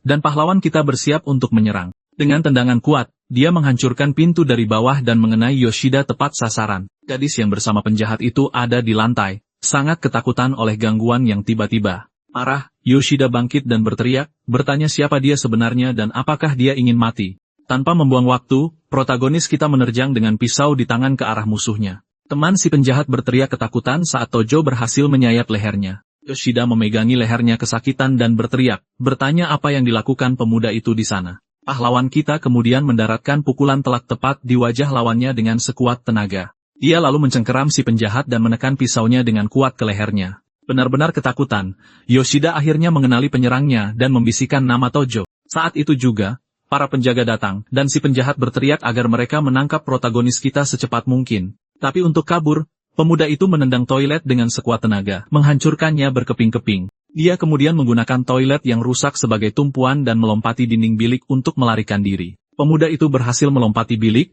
dan para penjaga keamanan terkejut dengan kelincahannya. Tanpa ragu-ragu, dia melemparkan dirinya ke jendela kamar mandi dan memecahkannya saat benturan untuk kabur. Kesal dengan pelariannya, si penjahat menawarkan 2 juta kepada siapapun yang bisa menangkap pahlawan kita. Dengan uang yang dipertaruhkan, para penjaga keamanan tidak berpikir 2 kali dan melompat melalui jendela mengejar buronan itu. Dengan anak buah yang mengejarnya, protagonis kita berlari mati-matian melalui jalan-jalan kota yang gelap. Orang-orang kasar itu berteriak agar dia berhenti, tapi pemuda itu terus berlari tanpa menoleh ke belakang. Setelah beberapa saat, para anak buah itu kehilangan jejaknya dan bertanya-tanya kemana dia pergi. Tapi pahlawan kita bersembunyi sepanjang waktu di tumpukan kantong sampah di dekatnya. Dia berpikir itu nyaris saja, tapi sekarang identitasnya telah terungkap, dan dia kehabisan waktu. Tetapi dengan pisau di tangan, dia yakin masih ada kesempatan untuk membalas dendam. Adegan kemudian membawa kita ke depan sebuah hotel mewah tempat sebuah mobil hitam diparkir. Di dalam, Yoshida bertanya pada anak buahnya apakah mereka yakin penyerangnya benar-benar Tojo. Dengan tatapan marah, si penjahat menyuruh mereka untuk menangkapnya apapun yang terjadi karena dia ingin menghabisinya secara pribadi. Sementara itu, adegan kembali ke sumur tempat kedua tahanan itu terperangkap. Di dalam, Amano dan pemuda lainnya lemah dan mengeluh bahwa mereka sekarat karena kehausan. Tapi tiba-tiba, seutas tali dilemparkan ke dalam sumur, membuat mereka berdua terkejut. Mereka mendongak dan melihat bahwa protagonis kita yang telah kembali untuk mereka. Terkejut dengan kembalinya dia, gadis itu kemudian bertanya apakah dia berhasil menghabisi Yoshida. Dengan tatapan frustrasi, pahlawan kita hanya menjawab bahwa pada akhirnya dia mengacaukan segalanya. Saat itu juga, pemuda yang lain merangkak di tanah dan dengan putus asa memohon air. Dengan itu, pahlawan kita melemparkan sebuah tas berisi beberapa botol air dan makanan ke bawah untuk mereka di dalam sumur. Pria itu mengambil salah satu botol dan dengan putus asa meminum air untuk memuaskan dahaganya. Protagonis kita mengawasi mereka dari atas, tetapi tiba-tiba sesuatu yang tak terduga terjadi. Ponsel Amano mulai berdering, dan yang mengejutkan, nama Koki Yoshida muncul di layar. Dia kemudian memberi isyarat diam kepada kedua tahanan dan menyuruh mereka untuk tidak bersuara. Di seberang telepon, penjahat itu berteriak dengan marah, menanyakan kemana saja gadis itu selama ini. Tanpa mengucapkan sepatah kata pun, pahlawan kita menjawab panggilan itu dan menunggu reaksi musuhnya. Yoshida kemudian menyadari bahwa Amano bersama Tojo, dan pemuda itu mengonfirmasi kecurigaan itu tanpa ragu-ragu. Penjahat itu bertanya di mana mereka berada, tetapi protagonis memperingatkannya bahwa pertemuan mereka berikutnya akan menjadi akhir baginya. Tetapi Yoshida mengungkapkan bahwa temannya, Yuji, ada bersamanya dan mengundangnya untuk datang dan menjemputnya. Parah, pahlawan kita berteriak bahwa ini adalah urusan di antara mereka dan menyuruh penjahat itu untuk segera melepaskan temannya. Musuh itu kemudian bertanya, apakah pemuda itu akan datang dengan tenang jika dia memutuskan untuk membebaskan temannya. Tojo membuat penawaran balasan dan menawarkan untuk menukar kedua tahanan dengan kebebasan Yuji. Tetapi penjahat itu tertawa dan mengatakan dia tidak peduli sedikit pun dengan nyawa mereka berdua. Protagonis kita terdiam sejenak, menyadari tawarannya tidak berhasil. Dia kemudian menggertak dan mengatakan bahwa salinan laporan itu masih ada dan dapat membuktikan kesalahan si penjahat. Tetapi Yoshida tidak mempercayainya dan berkata jika itu benar, dia pasti sudah melaporkannya sejak lama. Jengkel dengan percakapan itu, si penjahat kehilangan kesabarannya dan bertanya apa yang sebenarnya dia inginkan. Pemuda itu kemudian berteriak bahwa dia hanya ingin membersihkan namanya karena dia belum ingin mati. Dia berpikir bahwa dia ingin menghabisi musuhnya dengan tangannya sendiri, tetapi sekarang dia tidak punya pilihan lain. Yoshida kemudian mengajukan kesepakatan dan menawarkan uang serta perlindungan jika dia membawa salinan laporan itu. Pahlawan kita mendengarkan seluruh proposal melalui telepon dengan ekspresi serius dan fokus. Dengan tatapan penuh tekad, dia menerima kesepakatan itu dan memberitahu si penjahat untuk mengirimkan lokasi pertemuan. Kemudian protagonis menutup telepon, mengakhiri negosiasi dengan musuh terbesarnya. Kedua tahanan itu panik dan memperingatkannya bahwa itu jelas-jelas jebakan bunuh diri. Tapi Tojo dengan dingin menjawab bahwa dia sudah tahu itu, dan sayangnya, tidak ada cara lain. Dia lalu melempar ponselnya ke tanah dan berkata dia mungkin tidak akan kembali dan mereka bisa melakukan apapun yang mereka mau. Putus asa, Amano mencengkeramnya dan berteriak bahwa dia akan menemui ajalnya karena dia bahkan tidak punya salinan laporannya. Pemuda itu berkata dia tidak bisa menyeret Yuji ke dalam masalah ini lagi, dan ini adalah kesempatan terakhirnya. Beberapa waktu kemudian, kita melihat pahlawan kita di toko pakaian memilih penampilan baru untuk konfrontasi itu. Dengan pakaian barunya, dia berjalan di jalanan sementara seorang koki mengeluh pisaunya hilang. Untuk rencananya, sang protagonis mampir ke sebuah toko dan membeli 2 botol minuman keras. Adegan kemudian membawa kita ke sebuah gedung terbengkalai dan hancur di mana dia melakukan persiapannya. Di dalam, dia menyalakan api dan duduk di lantai dengan minuman dan pisau yang dia ambil. Dengan konsentrasi tinggi, pemuda itu mulai membalut tangannya, bersiap untuk pertempuran terakhir. Dia lalu menuangkan minuman itu ke lantai dan menggunakan api untuk menciptakan lingkaran api di sekelilingnya. Dengan tangan terbalut, pemuda itu menghantamkannya keras ke tanah sebagai tanda tekad. Dia kemudian membungkuk dengan sangat hormat menunjukkan semua rasa hormatnya pada seseorang. Berlutut, protagonis kita membungkuk ke arah kota seolah mengucapkan selamat tinggal. Dia lalu meminta kekuatan pada orang tuanya dan berjanji akan membalaskan dendamnya dan segera menyusul mereka setelahnya. Keesokan harinya, pahlawan kita mengamati kota dari atap saat salju mulai turun. Di mansion Yoshida, para penjaga keamanan terkejut melihat si bedebah itu benar-benar muncul. Dengan langkah mantap, sang protagonis berjalan ke arah para anak buah tanpa menunjukkan rasa takut. Dari balkon, sang penjahat menyaksikan adegan itu dengan senyum puas dan percaya diri di wajahnya. Dia lalu memberi perintah kepada anak buahnya, memastikan pemuda itu tidak meninggalkan tempat itu hidup-hidup. Salah satu penjaga mencoba serangan kejutan dari belakang, tapi pahlawan kita menghindar dengan gesit. Dengan itu, dia benar-benar dikepung oleh para berandal sementara si penjahat hanya menonton semuanya. Sang protagonis kemudian berteriak marah pada musuhnya dan menyuruhnya turun untuk menghadapinya sekali dan untuk selamanya. Dengan senyum mengejek, Yoshida mengundangnya masuk dan bicara karena di luar dingin. Para penjaga keamanan membuka gerbang besar mansion agar pahlawan kita akhirnya bisa masuk. Tapi dia menuntut mereka melepaskan Yuji lebih dulu, atau dia akan segera meninggalkan tempat itu. Si penjahat lalu membuat isyarat dengan tangannya, dan tampaknya setuju dengan tuntutan protagonis kita. Kemudian Yuji dilempar keluar dan diserang oleh para anak buah di depan temannya. Pemuda itu menopang temannya, dan si penjahat dengan bangga berkata bahwa dia adalah orang yang selalu menepati janjinya. Salah satu penjaga mempertanyakan keputusan itu dan bertanya apakah mereka tidak akan kehilangan keunggulan atas Tojo. Tapi Yoshida tersenyum dan meragukan kalau Tojo akan kabur sambil membawa beban mati dengan lengan dan kaki yang patah. Yuji kaget melihat temannya masih hidup dan Tojo meminta maaf karena telah menyeretnya ke dalam masalah ini. Tapi temannya berteriak padanya dan bertanya apakah dia terlihat seperti pengecut karena mereka menghadapi ini bersama-sama. Dari atas, si penjahat bosan dengan drama itu dan berteriak agar mereka berhenti bicara dan masuk ke dalam. Yuji lalu menahannya dan memperingatkannya untuk tidak masuk karena tempat itu penuh dengan anak buah dan itu akan menjadi akhir baginya. Pahlawan kita berteriak agar Yoshida melepaskan temannya dan berjanji akan memasuki mansion untuk menyelesaikan semuanya. Tapi, Yuji menolak pergi dan berteriak bahwa dia tidak akan kemana-mana, karena dia akan menyelesaikan semuanya di sana. Tojo kemudian mengucapkan selamat tinggal dan meminta temannya untuk hidup dengan baik dan sesekali mengunjungi makamnya. Dengan tatapan penuh tekad, dia melihat para penjaga membawa temannya pergi saat dia bersiap untuk pertarungan. Sendirian, pahlawan kita akhirnya memasuki mansion dan menghadapi para anak buah yang menunggunya di dalam. Di dalam, si penjahat menuruni tangga dengan aura superioritas untuk menemui lawannya. Pintunya tertutup, dan sang protagonis berjalan menyusuri lorong yang penuh dengan bilah pisau di lantai. Matanya bersinar dengan amarah merah saat salju terus turun di sekelilingnya di luar. 2 orang berbadan besar bersenjatakan tongkat memposisikan diri untuk menghalangi jalan pahlawan kita. Dari atas tangga, Yoshida bertanya apakah dia akhirnya membawa apa yang mereka sepakati sebelumnya. Tapi pemuda itu menjawab bahwa dia tidak bodoh dan bertanya apakah si penjahat pikir dia akan membawa sesuatu yang begitu penting. Marah, musuh itu berteriak agar dia berhenti mengulur waktu dan bertanya apakah dia pikir dia takut akan hal itu. Dengan itu, sekelompok anak buah menyerbu ke arah protagonis, siap untuk menyerang. Tapi pahlawan kita menunjukkan 2 botol minuman dan memberitahu mereka untuk tidak tegang dan bersenang-senang. Si penjahat menatapnya dengan jijik dan bertanya apakah itu semacam hadiah untuknya. Kamera berfokus pada 2 botol minuman yang dipegang erat oleh sang protagonis di tangannya. Pada saat itu, sepasang sepatu elegan memasuki adegan, menarik perhatian semua orang. Di pintu mansion, seorang pria yang berwibawa muncul dengan siluet anak buah lainnya di belakangnya. Yoshida benar-benar kaget dan bertanya apa yang ayahnya lakukan di tempat itu. Dengan tatapan serius, pria itu menjawab bahwa dia ada di sana untuk membereskan kekacauan yang disebabkan putranya. Dengan itu, anak buah ayah Yoshida membawa Yuji dan Amano yang disumpal ke dalam mansion. Protagonis kita sangat terkejut melihat kenalannya ditangkap seperti itu. Kedua sandera itu terlihat kalah dan putus asa saat mereka diawasi dengan ketat oleh orang-orang berbadan besar itu.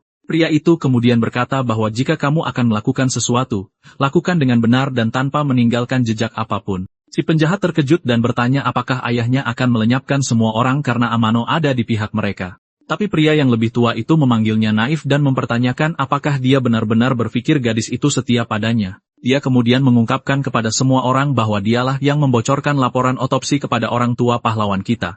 Tojo terdiam mendengar pengungkapan itu dan menatap wanita muda itu, mencoba memahami seluruh situasinya. Marah, karena pengkhianatan itu, Yoshida menampar gadis itu dengan keras di wajahnya dengan sekuat tenaga. Dia membentaknya dan menyebutnya pengkhianat karena telah menusuknya dari belakang setelah mengambil uangnya. Tapi Amano menghadapinya dan mengatakan bahwa terlepas dari segalanya, hatinya tidak busuk seperti hati miliknya dan yang lain. Wanita muda itu juga mengungkapkan bahwa dia tidak tahan melihat orang tua pemuda itu mencari saksi di mana-mana. Ayah si penjahat marah dan menendangnya dengan keras, berjanji akan menguburnya bersama Tojo. Pria itu kemudian menoleh ke protagonis dan bertanya apakah dia yang disebut Manabu Tojo yang mereka cari. Pahlawan kita menjawab dengan marah bahwa dia membuatnya melalui semua itu tanpa mengetahui wajahnya. Dengan senyum kejam, pria itu berkata dia tidak perlu mengenal orang yang nilainya lebih rendah dari serangga. Pria yang lebih tua itu kemudian langsung ke intinya dan menuntut untuk tahu di mana salinan laporan otopsi itu. Tapi pemuda itu tersenyum menantang dan dengan tegas meyakinkannya bahwa dia tidak akan pernah memberitahunya. Keduanya lalu saling menatap dalam keheningan yang tegang dengan nasib semua orang dipertaruhkan. Ayah Yoshida kemudian memberi isyarat kepada anak buahnya, yang bersiap untuk bertindak kapan saja. Pria itu menyombongkan diri bahwa kekuatan yang mendukungnya jauh di luar imajinasi pemuda itu. Dia juga mengklaim bahwa tidak peduli di mana laporan itu berada karena saat pemuda itu tiada, semuanya akan berakhir. Dengan senyum kejam pria itu berkata bahwa, omong-omong dia punya sesuatu untuk dikatakan kepada pahlawan kita.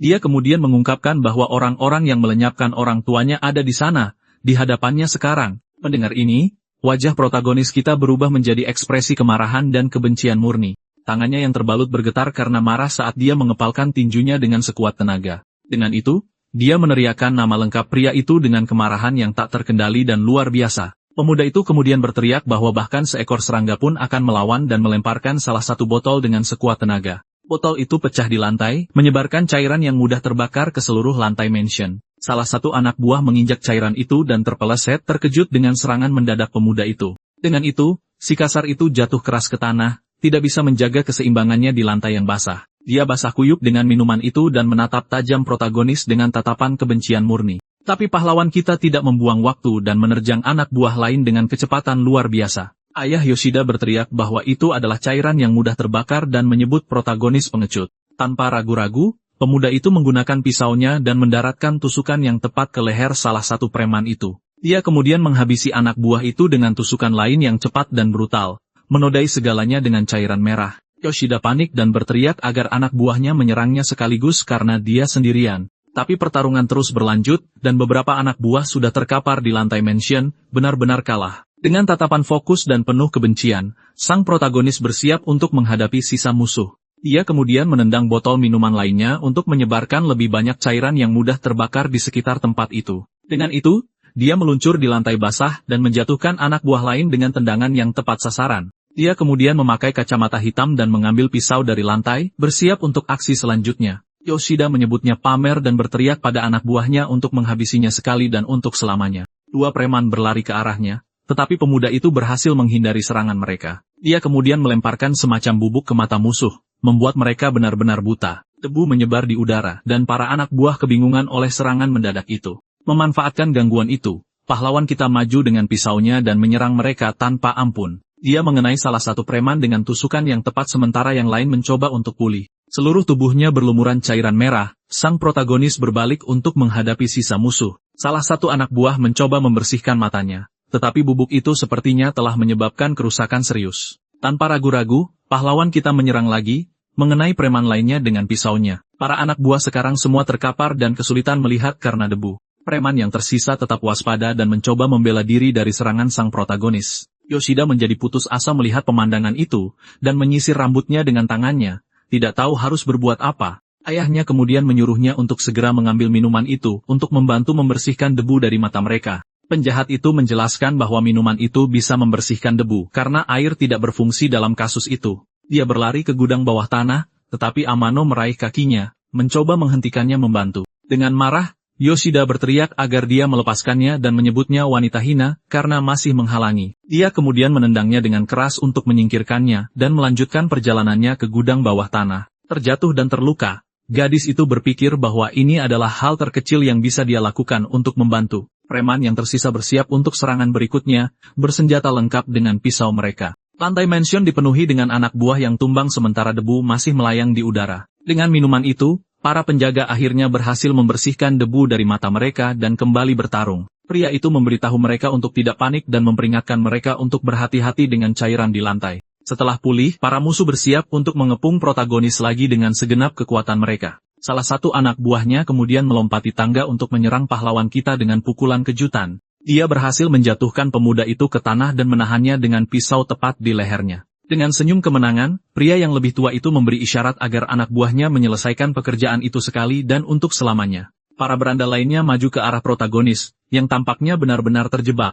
Tapi tiba-tiba, Yuji bangkit dan dengan teriakan perang menyerang salah satu anak buah dari belakang. Meskipun terluka, dia memegangi penjaga itu dengan erat dan menahan pukulan untuk melindungi sahabatnya. Anak buah itu kemudian mencoba menusuk Yuji dengan pisau untuk melepaskan diri dari pelukan eratnya. Tapi pahlawan kita berhasil menahan bilah pisau itu dengan tangannya yang terbalut tepat pada waktunya untuk menyelamatkannya dari serangan itu. Dengan gerakan cepat, dia melemparkan penjaga itu dengan kekuatan yang mengesankan dan brutal. Yoshida berteriak marah, karena anak buahnya tidak menghabisi teman pemuda itu terlebih dahulu. Protagonis kemudian menangkis pukulan anak buah lainnya, menggunakan lengannya sebagai perisai. Tangannya yang terbalut tampaknya telah menyerap seluruh dampak serangan tanpa masalah besar. Dia terus bertarung dengan sangat ganas, meskipun jumlahnya kalah telak. Dengan sikut yang kuat, dia menghantam wajah musuh lain yang menyerangnya dari jarak sangat dekat. Terbaring di tanah, Yuji menantang Yoshida dan berteriak bahwa dia tidak takut dan akan menghabisinya lebih dulu. Dia kemudian melemparkan salah satu anak buah yang jatuh ke arah yang lain, menciptakan pengalihan. Para berandal yang tersisa bersiap untuk serangan terakhir sementara pahlawan kita menghadapi mereka. Dengan senyum percaya diri, pemuda itu menyalakan korek api dan bertanya apakah mereka butuh api. Dia kemudian melemparkan korek api itu ke tanah, menyulut semua cairan yang mudah terbakar yang tersebar di sekitarnya. Dengan itu, anak buah yang tersisa dilalap api, berteriak kesakitan dan penderitaan. Memanfaatkan kekacauan itu, protagonis kita maju dan menendang wajah Yuji untuk mendorongnya menjauh. Dia kemudian bersiap untuk memberikan pukulan terakhir kepada temannya, tetapi sang penjahat mengintervensi serangan itu. Dengan tendangan yang kuat, pahlawan kita menghantam wajah Yoshida dengan keras. Penjahat itu jatuh ke tanah, terkejut dan bertanya-tanya bagaimana semuanya bisa sampai ke titik ini begitu cepat. Protagonis kita kemudian menginjak wajahnya dengan paksa untuk menahannya di tanah. Dengan tatapan dingin, dia bertanya apakah musuhnya punya kata-kata terakhir untuk diucapkan. Tetapi ayah Yoshida menyandera Amano, dan mengancam akan menghabisinya jika dia menyentuh putranya. Pria itu menempelkan pisau ke leher gadis itu, siap melaksanakan ancamannya kapan saja. Pahlawan kita menantangnya untuk mencoba sementara Yoshida di tanah mati-matian memohon ampun. Si penjahat berjanji akan membersihkan namanya dan membayar berapapun yang dia mau jika sang protagonis mengampuninya. Pria tua itu menyuruhnya berhenti dan memperingatkan bahwa jika dia menyentuh putranya, dia tidak akan memberi ampun. Tetapi pahlawan kita menatapnya dengan dingin dan bertanya apakah dia benar-benar terlihat takut mati. Amano dan Yuji berteriak agar dia tidak khawatir dan menyuruhnya untuk menghabisi mereka semua sekaligus. Protagonis kita lalu menuntut si penjahat untuk menyerahkan semua uangnya. Musuh itu langsung setuju dan mengatakan dia juga punya emas batangan dan akan mengambilkannya untuknya. Si penjahat naik ke atas tangga dan ayahnya berpikir ada senjata di brankas dan pemuda itu akan membayar mahal. Dengan senyum kemenangan, pria itu menyuruh pahlawan kita untuk mengambil uangnya dan segera pergi dari sana. Tapi protagonis kita saling bertukar pandang penuh arti dengan Amano, yang terluka di lantai dan mengerti rencananya. Saat itu juga, pria tua itu menyadari pertukaran pandangan itu, dan menghantam gadis itu dengan sekuat tenaga. Dengan gerakan cepat, sang protagonis melemparkan salah satu pisaunya ke arah musuh utama. Bilah pisaunya melesat di udara dan mendarat tepat di kepala pria tua itu dengan presisi bedah. Dan tanpa ragu, dia maju dan menghabisi pria itu dengan serangkaian hantaman brutal tanpa ampun. Pria itu tergeletak di lantai mansion tak sadarkan diri. Amano bangkit dengan susah payah. Terlihat sangat lega, karena mimpi buruk itu akhirnya berakhir. Protagonis kita menghampirinya dan membantunya berdiri, sementara tubuh pria itu tergeletak di lantai. Gadis itu memperingatkannya ada senjata di rumah dan mereka harus waspada. Tiba-tiba, Yoshida muncul membawa senjata. Bersumpah dia akan mengirim mereka semua ke akhirat. Dia menuruni tangga dengan koper penuh uang, berteriak bahwa dia sudah melakukan bagiannya dalam kesepakatan. Tetapi ketika sampai di bawah, dia melihat ayahnya tergeletak di lantai dan menjadi panik berat. Sambil menangis, si penjahat meneriaki tokoh utama kita, menanyakan tentang kesepakatan mereka. Sebuah suara memanggilnya dari balik partisi, menantangnya untuk datang dan menyelesaikannya untuk selamanya. Tanpa pikir panjang, musuh itu menembakkan seluruh pelurunya ke partisi itu dengan amarah. Tetapi dia mendengar suara itu lagi dan melihat ponsel yang memutar rekaman di dekat dua anak buah. Ponsel itu terus memutar rekaman hanya untuk memancing perhatian si penjahat ke sana. Saat penjagaannya lengah, protagonis kita muncul dari belakang dan menyabet lengannya dengan pisau. Si penjahat berteriak kesakitan dan menjatuhkan pistolnya sementara tokoh utama kita menendangnya dengan keras. Dia menjatuhkannya ke tanah dan menindihnya sekuat tenaga untuk menghabisinya. Yoshida berteriak memanggilnya pengkhianat dan bertanya mengapa dia menghabisi ayahnya seperti itu. Pahlawan kita berkata dia berjanji akan memusnahkan seluruh keluarga, dan dia selalu menyelesaikan apa yang telah dimulainya. Dengan satu gerakan brutal terakhir, dia mengakhiri penjahat itu dengan tusukan tepat di kepala. Amano dan Yuji menyaksikan dalam diam saat tubuh musuh jatuh tak bernyawa ke lantai. Pisau berdarah itu jatuh ke tanah, dan sang protagonis akhirnya mendapatkan balas dendam yang diimpikannya. Dengan air mata berlinang, tokoh utama kita berteriak lega karena akhirnya bisa membalaskan dendam orang tuanya. Lalu dia berbalik dan menatap Yuji dan Amano, yang berada di lantai, terluka tetapi selamat dari segalanya. Gadis itu berjuang untuk membantu temannya berdiri, dan mereka saling bersandar untuk keluar dari sana. Pahlawan kita menunjuk ke pintu keluar dan menyuruh mereka pergi lebih dulu karena dia masih punya urusan yang harus diselesaikan. Sendirian, dia menemukan brankas dan membukanya, menampakkan tumpukan uang tunai dan batangan emas. Namun di tengah semua uang itu, dia melihat sebuah amplop putih tersembunyi di bagian belakang brankas. Karena penasaran, pria itu mengambil amplop itu dan menggenggamnya erat di tangannya yang diperban. Di luar, Yuji dan Amano berjalan susah payah menembus salju, menjauh dari mansion dengan kesulitan. Mereka menoleh ke belakang dengan wajah khawatir, bertanya-tanya apa yang akan dilakukan teman mereka. Saat itu juga, protagonis kita keluar dari pintu depan membawa tas hitam besar. Dia menyerahkan tas itu, dan berkata ada emas senilai 40.000 untuk mereka bagi dan menghilang. Amano merasa bersalah dan berkata dengan suara gemetar, bahwa dia telah mengkhianatinya di masa lalu. Tetapi pria itu berkata dia juga diancam, dan sudah waktunya untuk melupakan semua dendam. Yuji bertanya dengan wajah serius apakah temannya tidak akan kabur bersama mereka. Dengan tatapan sedih dan lelah, pahlawan kita menjawab bahwa dia tidak bisa terus berlari lagi. Tapi temannya menolak untuk pergi dan memeganginya, mengatakan dia akan tetap bersamanya bahkan jika ini adalah akhir. Sang protagonis menunjukkan amplop itu, dan berkata dia punya rencana, dan tidak akan menyeret mereka ke dalamnya. Amano terkejut dan berteriak putus asa seolah dia menyadari apa yang direncanakannya. Dia hanya meminta satu malam untuk memperbaiki semuanya dan berjanji akan kembali kepada mereka hidup-hidup. Yuji menahannya erat-erat sementara dia berteriak bahwa dia tidak bisa membiarkannya menanggung beban itu sendirian. Yuji memegangi gadis itu dan berkata sudah cukup, dan sekarang yang bisa mereka lakukan hanyalah percaya pada teman mereka. Protagonis kita memperhatikan mereka berjalan menjauh dari mansion di tengah salju yang turun. Adegan beralih ke seorang pria berjas yang berdiri di samping seorang pria yang terbaring tak bernyawa di tanah. Jauh dari sana, Yuji dan Amano bersembunyi di bawah jembatan untuk beristirahat dari luka-luka mereka. Pria itu menatap gadis itu dan bertanya apa sebenarnya isi amplop misterius itu. Amano menjawab itu mungkin dokumen yang membuktikan semua korupsi para petinggi kota. Bingung, pemuda itu bertanya mengapa sesuatu yang begitu penting bisa ada di rumah itu. Dia mengungkapkan ayah si penjahat adalah wakil kepala polisi, jadi tidak sulit untuk mendapatkan akses ke semuanya. Teman MC bersandar di dinding, mencoba mencerna semua info baru ini. Gadis itu menjelaskan bahwa karena dia punya bukti, para petinggi melindunginya dan membiarkannya melakukan apapun yang dia mau. Dengan marah, Yuji berkata jika Tojo pergi sendiri, dia akan mati, dan memutuskan harus menyusul temannya. Tapi gadis itu menahannya dan memintanya untuk tenang, percaya rencana pria itu punya peluang berhasil. Dia menjelaskan bahwa bagi orang-orang berkuasa, ayah si penjahat adalah pengganggu yang ingin mereka singkirkan. Dan karena itu, satu-satunya kesempatan Tojo untuk bertahan hidup adalah bergabung dengan mereka untuk mencapai tujuannya.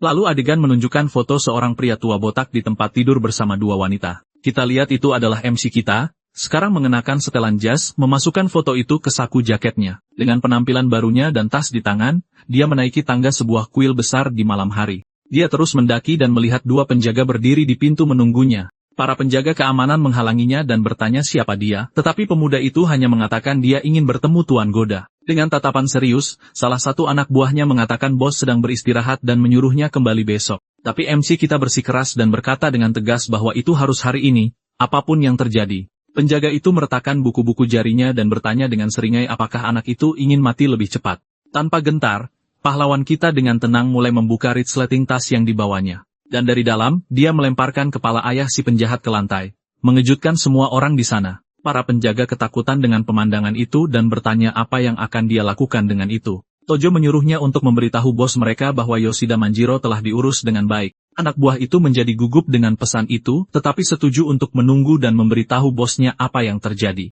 2 menit kemudian, sebuah suara dari dalam kuil akhirnya menyuruh para penjaga untuk membiarkannya masuk. Dia masuk dan melihat 3 anak buah lagi berdiri di halaman menunggunya dengan wajah dingin tanpa ekspresi. MC berjalan ke pintu kayu, dan membukanya dengan hati-hati untuk akhirnya masuk ke dalam. Di dalam, dia menemukan seorang pria botak bertato sedang dilayani oleh seorang wanita cantik. Bos besar itu mengambil cangkir tehnya dan bersiap untuk menyeruput sambil menatap pendatang baru itu. Menganalisisnya, pria itu bertanya langsung apakah dia adalah Tojo yang semua orang cari. Pria itu sedikit terkejut dengan pertanyaan itu dan bertanya bagaimana dia tahu persis siapa dirinya. Goda mengatakan Manjiro menyewa orang untuk menanganinya, dan sekarang dia di sini memohon untuk hidupnya. Merasa terganggu, bos itu menggebrak meja dan bertanya beraninya dia meminta bantuan setelah semuanya. MC kita tetap diam dikelilingi oleh anak buah bos yang menatapnya tajam. Tojo menantangnya untuk mengakhirinya jika itu yang dia pikirkan, atau dengarkan proposalnya sampai selesai. Terlihat serius, dia mengangkat amplop itu dan bertanya apa pendapat bos tentang apa yang dimilikinya.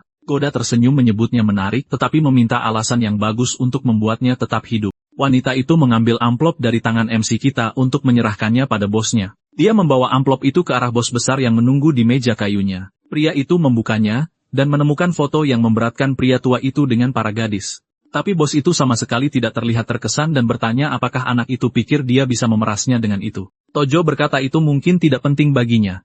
Tapi bagi para petinggi, itu penting karena dia punya bukti yang lebih buruk. Dengan senyum percaya diri, dia bertanya apakah pria itu tahu berapa banyak orang yang telah dia habisi hari ini saja. Kemudian bos itu kesal dan bertanya apakah itu ancaman, karena anak itu tidak selevel dengannya. Pahlawan kita berkata itu bukan ancaman, karena dia sama sekali tidak punya apa-apa lagi untuk dipertaruhkan. Dia kemudian mengungkapkan bahwa jika dia tidak melapor kembali sebelum tengah malam, sisa buktinya akan langsung dikirim ke polisi. Bos itu tetap tidak peduli dan bertanya apa hubungannya itu dengan situasinya saat itu. Pria itu menjelaskan bahwa tempat terakhir dia terlihat adalah di sana, jadi para petinggi akan mengira dialah dalangnya. Mendengar itu, pria itu benar-benar terkejut dan terpana oleh keberanian MC kita. Dia akhirnya mengerti rencananya dan berkata anak itu tidak datang untuk memohon bantuan tetapi untuk menyeretnya jatuh bersamanya. Tojo menyuruhnya memilih untuk menggunakan bukti itu untuk menghasilkan lebih banyak uang atau hancur bersama. Bos itu tertawa, mengatakan dia anak yang menyenangkan dan mengingatkannya pada dirinya sendiri di masa lalu. Dengan itu, pria itu menawarkan minuman kepada pahlawan kita sebagai tanda hormat dan untuk menyegel kesepakatan. Tanpa ragu-ragu, pria itu mengambil cangkir dan menenggak semuanya dalam sekali teguk untuk mengunci perjanjian.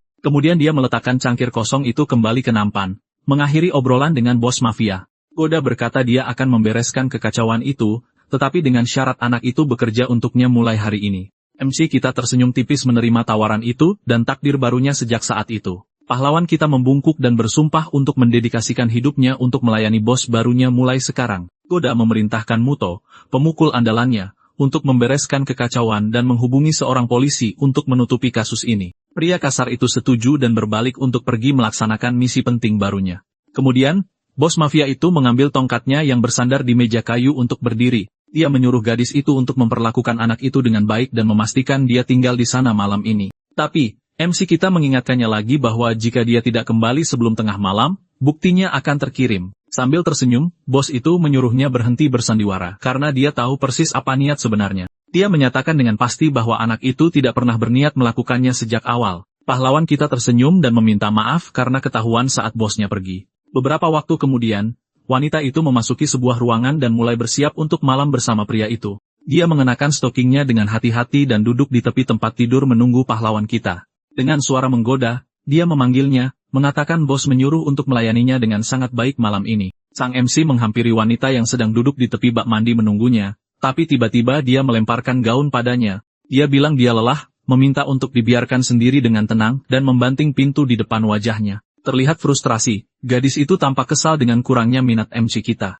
Sementara itu, pahlawan kita bersantai di bak mandi berisi air panas untuk beristirahat. Di ruangan lain, bos dengan tenang mengisap cerutu sementara wanita itu mengawasinya dari jauh. Dia berkomentar bahwa pria itu, seperti yang diduga, bahkan tidak meliriknya 2 kali di dalam ruangan. Goda setuju, mengatakan dia bukan orang biasa karena sedikit yang bisa menekan hasrat mereka seperti itu. Wanita itu bertanya pada bosnya apakah dia harus terus mengawasi sang MC. Goda setuju dan mengatakan bahwa dia tidak akan mudah dihadapi, tetapi seiring waktu dia akan menemukan kelemahannya. Dengan tatapan serius, sang bos bertanya-tanya apakah dia benar-benar bisa merasa aman menjadikannya pion barunya. Wanita itu kemudian menoleh ke pria itu dengan ekspresi serius dan mengatakan dia mengerti pesannya dengan jelas. Keesokan harinya, kita melihat pahlawan kita tidur nyenyak di tempat tidur yang nyaman di markas mafia. Beberapa saat kemudian, tiba-tiba, mata MC kita terbuka lebar seolah-olah dia baru saja mengalami mimpi buruk. Terkejut, dia duduk di tempat tidur, keringat menetes di wajahnya dan tampak ketakutan. Saat itu juga, wanita itu muncul duduk di tempat tidur,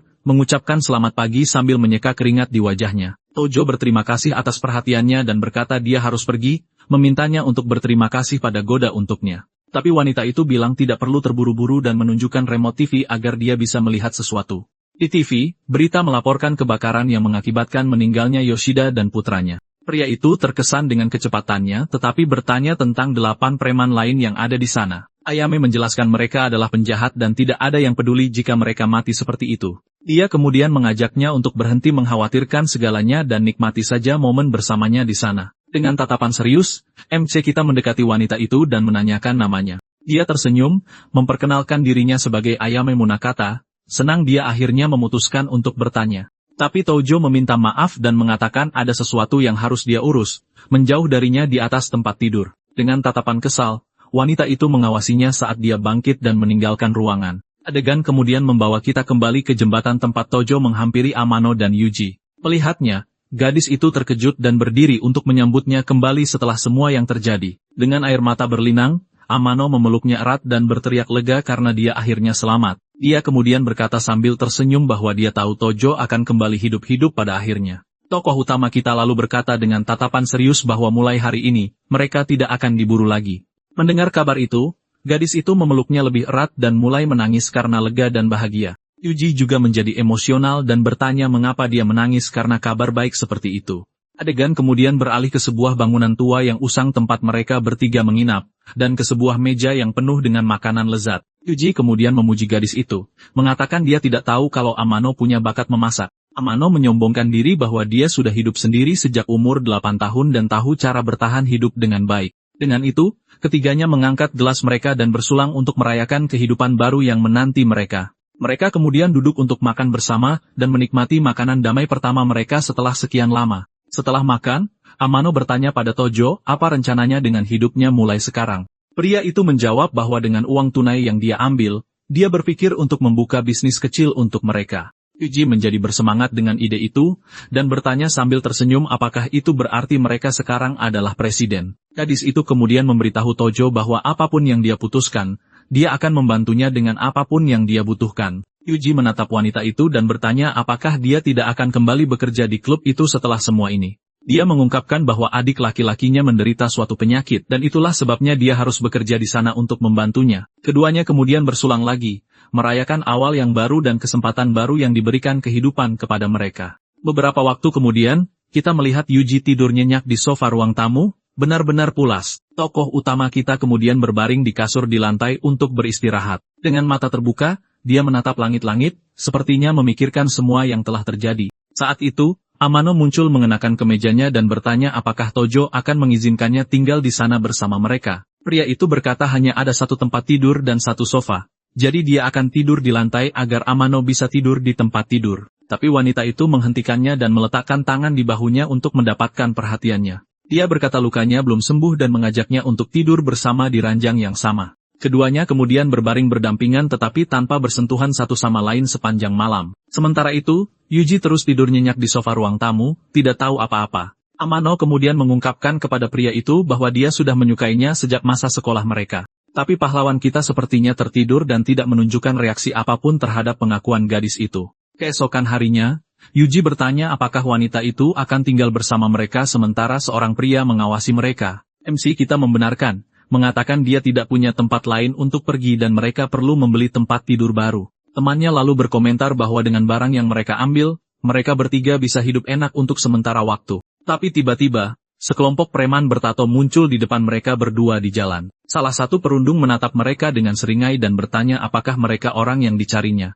Yuji menjadi tegang dan bertanya apakah mereka mengenal mereka, tapi MC kita tetap sangat tenang. Ketakutan, temannya berkata untuk tidak ikut campur dan mencoba menjauh dari masalah dengan cepat. Tapi pemimpinnya memanggilnya dan mengejeknya, mengatakan mereka bersikap lunak padanya terakhir kali. Pahlawan kita lalu bertanya dengan tatapan dingin apakah mereka yang menyakiti temannya sebelumnya. Pria itu berteriak bahwa dia tidak melakukan apa-apa, memohon agar mereka tidak memulai perkelahian. Si berandalan itu lalu mengancam akan memukulinya setiap kali melihatnya di jalan, dan menyuruhnya untuk bersiap-siap.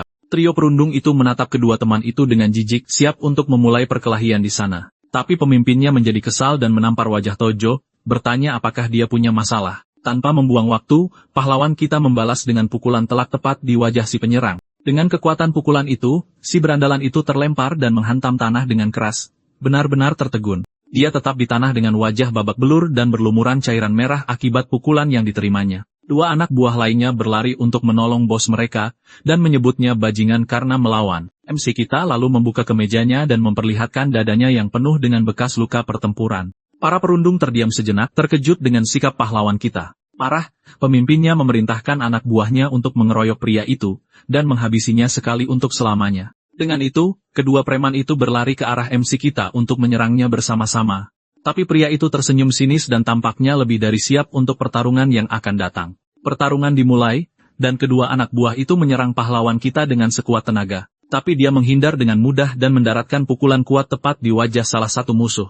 Dengan tatapan marah, dia terus memukuli berandalan yang jatuh itu tanpa ampun. Dia lalu berbalik ke anak buah lainnya dan bersiap untuk serangan berikutnya dengan tatapan fokus. Perundung terakhir mencoba mendaratkan pukulan, tapi MC kita menangkis pukulan itu dengan mudah. Dia kemudian mencengkeram lengan musuh dengan erat dan memelintirnya untuk melumpuhkannya sepenuhnya. Dengan serangan lutut yang kuat, dia menghabisi si berandalan, yang memuntahkan cairan merah akibat benturan itu.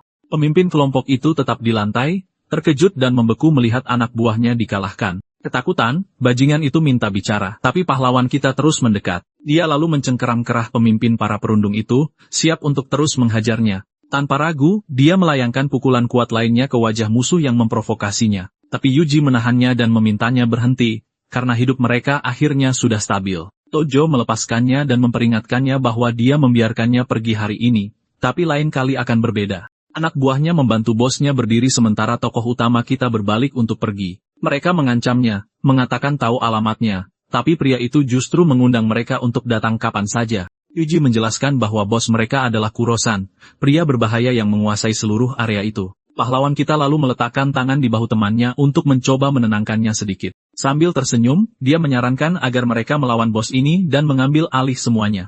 Temannya terkejut dengan sikap itu, dan berpikir Tojo telah berubah dan menjadi orang yang berbeda sekarang. Dia lalu khawatir, dan mengatakan mereka pasti akan membawa banyak anak buah ke pertarungan. Tapi, Yuji teringat dua orang yang pernah dia tolong sebelumnya dan berkata akan memanggil mereka sebagai bantuan. Adegan lalu membawa kita ke bagian kota yang lebih terpencil dan sedikit lebih miskin. Di sana kita melihat seorang preman berbadan besar dengan es loli di tangan dan pria lain merokok di dekat pagar. Tojo memperhatikan mereka dari jauh dan berkomentar bahwa mereka tidak terlihat akan banyak membantu dalam pertarungan. Tapi temannya menjamin bahwa meskipun mereka tidak pandai bertarung, mereka adalah orang yang bisa dipercaya sepenuhnya. Pria yang merokok itu lalu bertanya pada Yuji siapa lawan yang akan mereka hadapi. Dengan tangan terkepal, Yuji menjawab dengan tatapan serius bahwa musuhnya adalah si Kurosan itu. Mendengar nama itu, kedua sekutu baru itu menjadi sangat terkejut dan ketakutan dengan situasi tersebut. Tojo berkata merekalah yang menyakiti temannya, dan dia akan membereskan urusan ini dengan mereka semua. Tapi si perokok tertawa dan berkata dia tidak takut dan sudah lama ingin menghabisi bajingan itu. Si preman berbadan besar setuju dan berkata dia juga menunggu kata-kata itu untuk mulai beraksi. MC kita terkesan, dan berkata mereka punya lebih banyak nyali daripada yang dia bayangkan. Dia lalu berkata keberanian saja tidak akan memenangkan pertarungan, dan agar kelompok kecil bisa menang, mereka butuh sebuah rencana. Setelah itu, dia menunjuk kepalanya dan berkata mereka harus menggunakan tempat itu untuk keuntungan mereka. Beberapa waktu kemudian, sebuah van putih tiba dengan kecepatan tinggi di lokasi yang lebih terpencil dan gelap. Dari dalam, beberapa anak buah musuh keluar dengan bersenjatakan tongkat pemukul, siap untuk berkelahi. Lalu si Kurosan ini muncul dan bertanya pada anak buahnya apakah ini tempat pertemuan yang benar. Salah satu anak buahnya mengonfirmasi dan berkata dia telah mengawasi sepanjang hari, dan mereka ada di sana sepanjang waktu. Bos besar itu kemudian bertanya pada anak buahnya berapa banyak musuh yang menunggu mereka di dalam. Si perundung pirang menjawab ada 5 dan orang yang memukulinya adalah mantan napi gila. Tapi si bos tertawa, mengatakan dia juga pernah di penjara, dan memerintahkan anak buahnya untuk menghabisi mereka dengan cepat. Dari dalam, jagoan kita mengawasi dari jendela saat pasukan musuh datang untuk menyerang. Sekutunya juga ada di sana, dan semua orang terlihat siap siaga untuk pertarungan yang akan terjadi. Lalu, salah satu sekutu baru muncul di atas rak buku dan menyeringai pada MC kita. Tanpa peringatan, salah satu berandalan menendang pintu dengan sekuat tenaga untuk menyerbu tempat itu. Geng musuh menerobos masuk dan menemukan kru Tojo menunggu mereka tepat di tengah ruangan. Kurosan menatap tajam jagoan kita dan bertanya apakah dialah yang membereskan anak buahnya tadi. Dengan tatapan dingin dan serius, MC kita menjawab tanpa ragu bahwa, ya, dialah yang bertanggung jawab. Bos besar itu tersenyum percaya diri dan berteriak agar mereka maju melawannya dengan segenap kekuatan. Dengan marah, dia memberi perintah pada anak buahnya untuk menangkap MC kita secepat mungkin. Gerombolan berandalan itu maju dengan bersenjatakan tongkat kayu, siap untuk menyerang. Tapi salah satu sekutu menumpahkan seember bubuk dari atas rak untuk membutakan semua musuh. Bubuk itu menyebar di udara, dan para preman itu benar-benar kehilangan arah, karena serangan mendadak itu. Si bos berteriak agar anak buahnya menjatuhkannya, mengeluh bahwa menggunakan kapur tohor adalah trik kotor. Salah satu orang kuat mencoba memanjat rak untuk menangkapnya, tapi sekutu itu sudah siap untuk bertarung. Dengan tendangan kuat, dia menghancurkan wajah musuh dan membuatnya terbang dengan kekuatan besar. Sambil tersenyum, pria itu mengambil pipa besi, bersiap-siap untuk membuat lebih banyak kekacauan dengan preman lainnya. Kemudian seember penuh air disiapkan untuk ditumpahkan ke musuh yang tergeletak di lantai. Air bereaksi dengan kapur, menyebabkan rasa sakit yang luar biasa pada para preman yang terperangkap. Bos itu menjadi kesal dan menyebut kelompok jagoan kita pengecut karena taktik murahan itu. Pertarungan berlanjut, dan Tojo berhasil merebut tongkat pemukul dari salah satu preman di tengah kekacauan. Dia memelintir lengan berandalan itu sekuat tenaga, membuatnya berteriak kesakitan karena gerakan itu. Si perundung pirang mengeluh, mengatakan metode kelompok itu kotor dan sama sekali tidak adil. Tapi MC kita menjawab bahwa itu hanyalah aturan mata ganti mata yang terkenal. Tanpa membuang waktu, dia menyerang dan menjatuhkan si pirang dengan tendangan kuat dan tepat ke dada. Dengan itu, semua preman tergeletak di lantai, dan jagoan kita adalah satu-satunya yang tersisa. Dengan marah, si bos berteriak pada Tojo dan bersumpah akan menghabisinya dengan tangan kosong. Tapi pria itu merobek bajunya dan menantangnya untuk maju dalam pertarungan terakhir sekali dan untuk selamanya. Bos itu menyebutnya pemberani dan setuju untuk melawannya 1 lawan 1 untuk menyelesaikan semuanya. Dia juga merobek bajunya, memperlihatkan dada yang kuat dengan tato besar. Keduanya saling menatap di tengah ruangan, bersiap untuk bentrokan terakhir mereka. Tanpa membuang sedetik pun, si kasar itu maju dan mendaratkan pukulan keras ke wajah pahlawan kita. Dengan kekuatan pukulan itu, MC kita terlempar ke belakang dan menghantam lantai dengan keras. Tapi sebelum dia jatuh, dia berhasil meraih lengan musuh dan menariknya ke tanah bersamanya. Mereka berdua menghantam lantai dan mulai saling bertukar pukulan, bertarung dengan sekuat tenaga. Pahlawan kita berada di posisi yang tidak menguntungkan, dan bos itu menguncinya dalam kuncian leher yang erat. Si kasar itu mencekik dengan sekuat tenaga, dan MC kita mulai kehabisan napas karena kuncian itu. Yuji berteriak agar teman-temannya tidak ikut campur, karena pertarungan ini hanya milik pahlawan kita. Amano berpikir jika Tojo ingin menguasai area ini, dia harus memenangkan ini sendirian. Bos itu berteriak bahwa dia akan mengirim mereka semua ke neraka dan mengencangkan cekikannya lebih kuat lagi. MC kita menggertakkan giginya kesakitan, dan mulai kehilangan kesadaran karena kekurangan oksigen. Dia kemudian teringat semua temannya, dan bagaimana mereka mendukungnya hingga saat ini. Yuji dan Amano bertanya apakah dia yakin tidak mau memanggil bantuan untuk pertarungan terakhir. Si kasar itu menyebutnya udang, dan mengatakan dia tidak akan pernah bisa mengalahkannya, bahkan dalam mimpi sekalipun.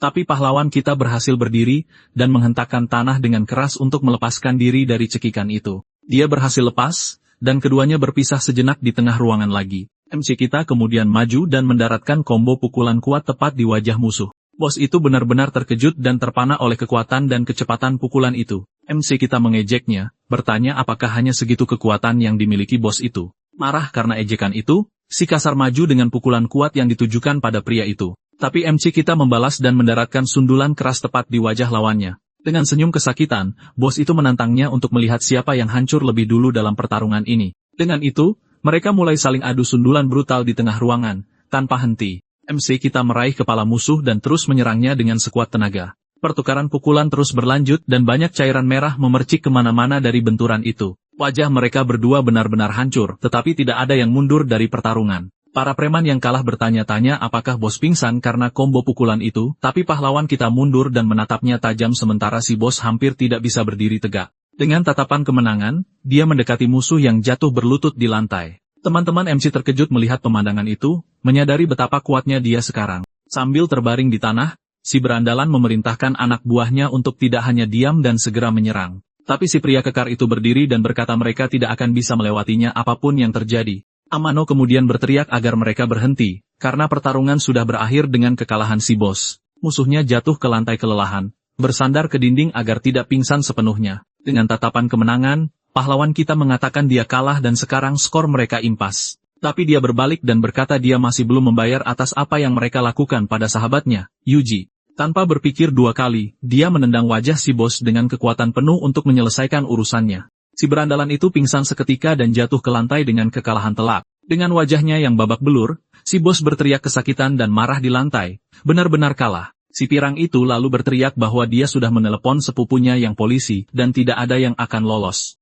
Pahlawan kita tidak gentar dan mengatakan dia akan menunggu polisi datang, tidak masalah sama sekali. Salah satu sekutunya panik, mengatakan mereka harus kabur atau mereka semua akan ditangkap sekarang juga. Tapi si MC dengan tenang mengambil bajunya dari lantai, bersiap untuk apa yang akan datang.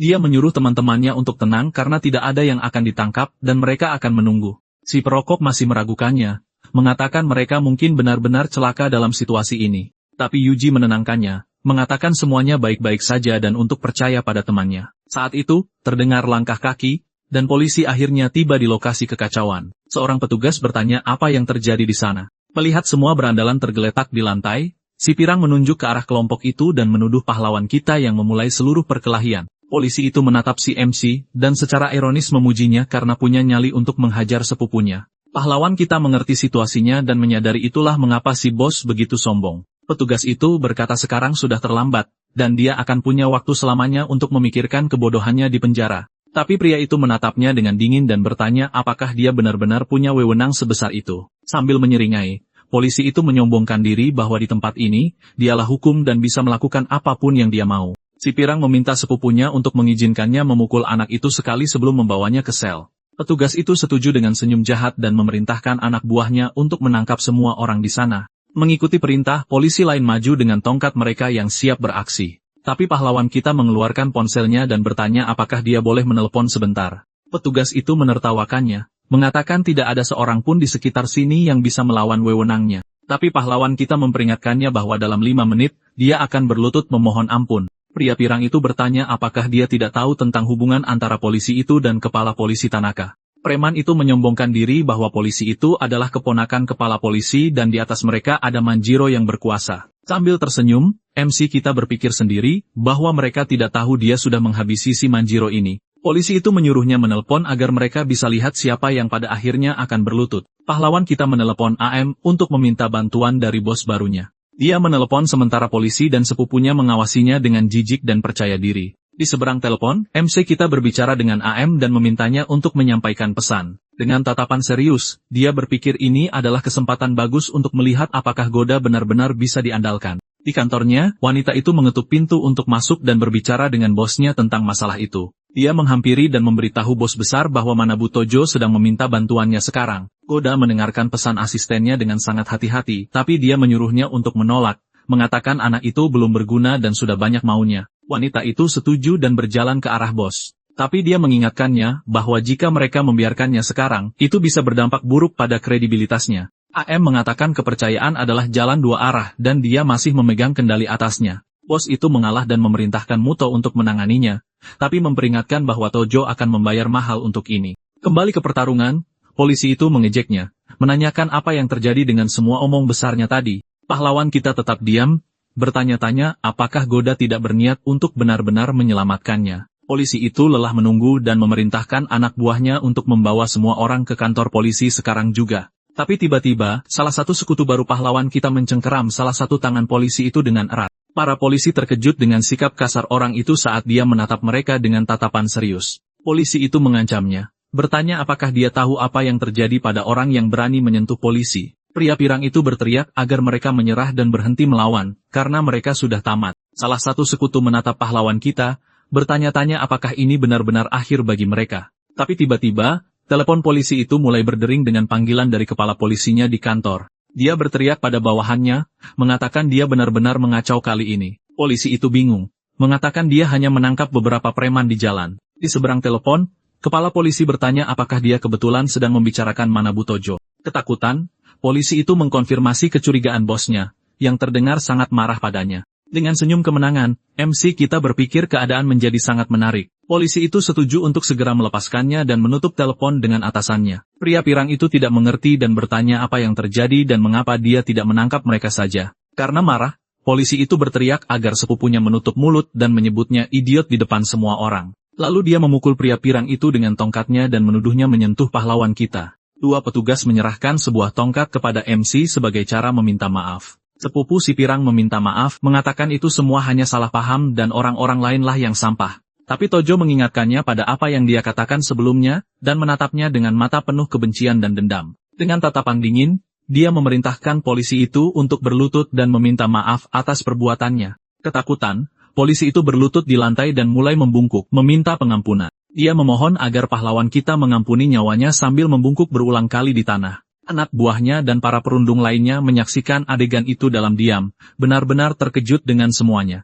Dengan wajah penuh luka lebam, polisi itu terus memohon dengan putus asa untuk hidupnya. Tapi sang MC menyuruhnya membawa sampahnya dan pergi, jangan pernah muncul di hadapannya lagi. Polisi itu menyetujui perintah itu dan bangkit dengan senyum lega di wajahnya. Dengan begitu, kelompok polisi dan perundung itu meninggalkan tempat kejadian, membiarkan pahlawan kita dalam damai. Salah satu sekutu memberinya selamat, mengatakan bahwa mulai sekarang, dialah bos baru mereka. Si pemukul berat setuju, mengatakan dia akan mengikuti bos baru dengan setia mulai sekarang. Sambil tersenyum, Amano memujinya, mengatakan dia selalu mengesankan dalam pertarungan. Tojo menyuruh mereka berhenti menyanjung, dan itu akan sepadan jika mereka mengikutinya. Dua sekutu baru itu menjadi bersemangat, berteriak bahwa dengan dia yang memimpin, mereka akan menjadi besar. MC kita berpikir sejenak dan berkata mungkin mereka harus membuka bisnis yang sah. Semua orang terdiam, sedikit bingung dengan ide tak terduga dari bos baru itu. Dia bilang karena tempat karaoke itu sudah tidak ada lagi, seluruh distrik ini bebas untuk diambil alih. Salah satu sekutu terkejut dengan ambisinya dan bertanya apakah menurutnya itu tidak terlalu berlebihan. Tapi pahlawan kita berkata jika mereka akan melakukan sesuatu, mereka harus melakukannya sepenuh hati atau tidak sama sekali. Dia menoleh ke Amano dan memintanya untuk membawa bukti itu ke Goda dan menemuinya. Gadis itu tersenyum pada perintah itu, tampaknya mengerti rencana bos barunya dengan sempurna. MC kita berbalik dan berkata dia akan membuat kesepakatan dengan bos besar kota. Ayame masuk ke kantor dan memberitahu bosnya bahwa hadiah dari Manabu Tojo telah tiba. Amano memasuki ruangan ditemani oleh wanita lain untuk mengantarkan paket itu kepada Goda. Dia menyerahkan amplop itu kepada bos, mengatakan itu adalah permintaan dari Tojo untuknya. Pria itu membuka amplopnya dan menemukan sesuatu yang terlihat seperti tanda terima suap di dalamnya. Amano mengungkapkan bahwa penerimanya adalah tokoh besar di kota dan ini memberinya keuntungan. Bos mafia itu menganalisis dokumen itu dengan sangat hati-hati. Gadis itu berdiri di depan pria itu, menunggu perintah atau reaksi berikutnya. Goda tersenyum, terlihat sangat puas dengan hadiah yang dia terima dari bawahan barunya. Amano mengatakan dia sebenarnya punya permintaan lain atas nama MC kita.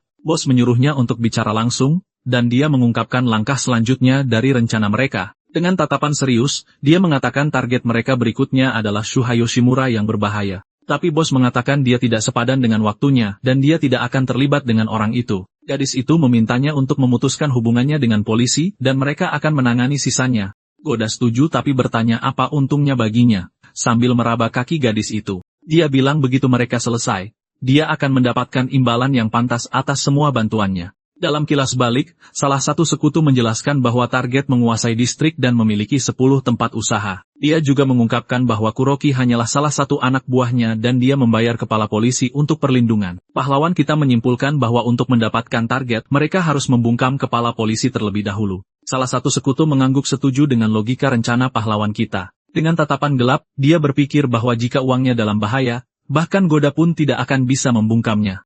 Kelompok itu berjalan menuju sebuah rumah besar yang terlihat seperti rumah target. Salah satu sekutu menjadi khawatir, mengatakan serangan frontal berisiko, karena dia akan punya banyak penjaga. Tapi MC kita menenangkannya, mengatakan mereka di sana untuk bicara, bukan untuk bertarung. Sambil tersenyum, sekutu itu berkata dia mengerti rencananya dan akan bersama bos sampai akhir. Dengan itu, kelompok pahlawan kita menyerbu properti itu, melompati gerbang depan dengan lincah. Tapi saat mereka masuk, mereka disambut oleh 2 anjing penjaga yang menggonggong pada mereka. Anjing Doberman itu menyerang kelompok itu, siap menyerang siapapun yang mendekat. Dengan tatapan mengintimidasi, MC kita memberitahu mereka untuk tidak takut karena mereka hanyalah anak anjing. Anjing-anjing itu terkejut oleh aura pria itu dan berhenti maju, takut akan kehadirannya. Anjing-anjing itu melihatnya sebagai predator puncak sejati. Kedua anjing itu tenang dan mundur, ketakutan pada lawan baru mereka yang kuat. Seorang pria muncul dan berteriak agar anjing-anjing itu segera kembali padanya. Lalu Yashimura muncul bersama anak buahnya dan bertanya apakah dia adalah Minabu Tojo. Tokoh utama kita mengangguk, bersiap untuk apapun yang akan terjadi selanjutnya. Pria itu menuduhnya telah membuat onar di karaoke dan datang untuk memulai lebih banyak masalah di wilayahnya. Tapi pria itu mengatakan kalau insiden karaoke adalah masalah pribadi dan hari ini murni urusan bisnis di antara mereka. Bos itu tertawa dengan nada meremehkan dan menyuruhnya pergi karena dia tidak punya urusan dengannya. Dengan itu, dua anak buahnya mendekati tokoh utama kita untuk mengusirnya dengan kasar. Tapi salah satu sekutunya menangkapnya dengan kuncian leher dari belakang yang kuat untuk melindungi bos barunya. Sekutu yang lain juga ikut bertarung, mencengkeram kerah anak buah lainnya dengan erat. Para sekutu itu berteriak bahwa mereka tidak akan menahan diri dan menyerang anak buah lainnya dengan sekuat tenaga. Salah satu penjaga menerima pukulan telak tepat di wajah dengan kekuatan dan kebrutalan yang luar biasa. Anak buah yang lain lengah dan lehernya dicengkeram tanpa sempat bereaksi. Tojo menghantam kepala pria itu ke tanah dengan keras dan cairan merah menyiprat ke samping. Dengan dua penjaga yang telah tumbang, tokoh utama kita berdiri penuh kemenangan di atas musuh-musuhnya yang kalah. Salah satu jagoan yang tersisa menjadi marah melihat kejadian itu dan berteriak bahwa mereka yang cari gara-gara. Bos itu menjadi kesal dan mengancamnya, mengatakan dengan satu panggilan telepon, mereka semua akan masuk penjara. Tapi Tojo menantangnya untuk menelepon dan berkata dengan tenang bahwa mereka akan menunggu. Tidak masalah. Orang kasar itu terkejut dengan keberaniannya dan tidak percaya dengan apa yang baru saja dia dengar dari anak itu. Dia mengambil ponselnya dan menelepon kepala polisi, memintanya untuk mengirim seseorang. Di seberang sana, petugas itu bertanya apakah ini tentang seorang pria bernama Manabu Tojo, dan dia membenarkannya. Kepala polisi itu meminta maaf, mengatakan dia tidak bisa menyentuh pria itu karena tangannya terikat. Dengan marah, pria itu berteriak, bertanya mengapa dia meninggalkannya setelah semua uang yang dia bayarkan. Tapi petugas itu langsung menutup teleponnya, meninggalkannya benar-benar tanpa dukungan. Bos itu berdiri dalam diam, tidak percaya dia ditinggalkan begitu saja. Dengan senyum kemenangan, pahlawan kita bertanya apakah mereka akhirnya bisa masuk untuk bicara sekarang. Kalah, pria itu berkata dia tidak punya pilihan dan menyuruh mereka masuk, mengatakan dia akan mendengarkan apa yang ingin mereka katakan.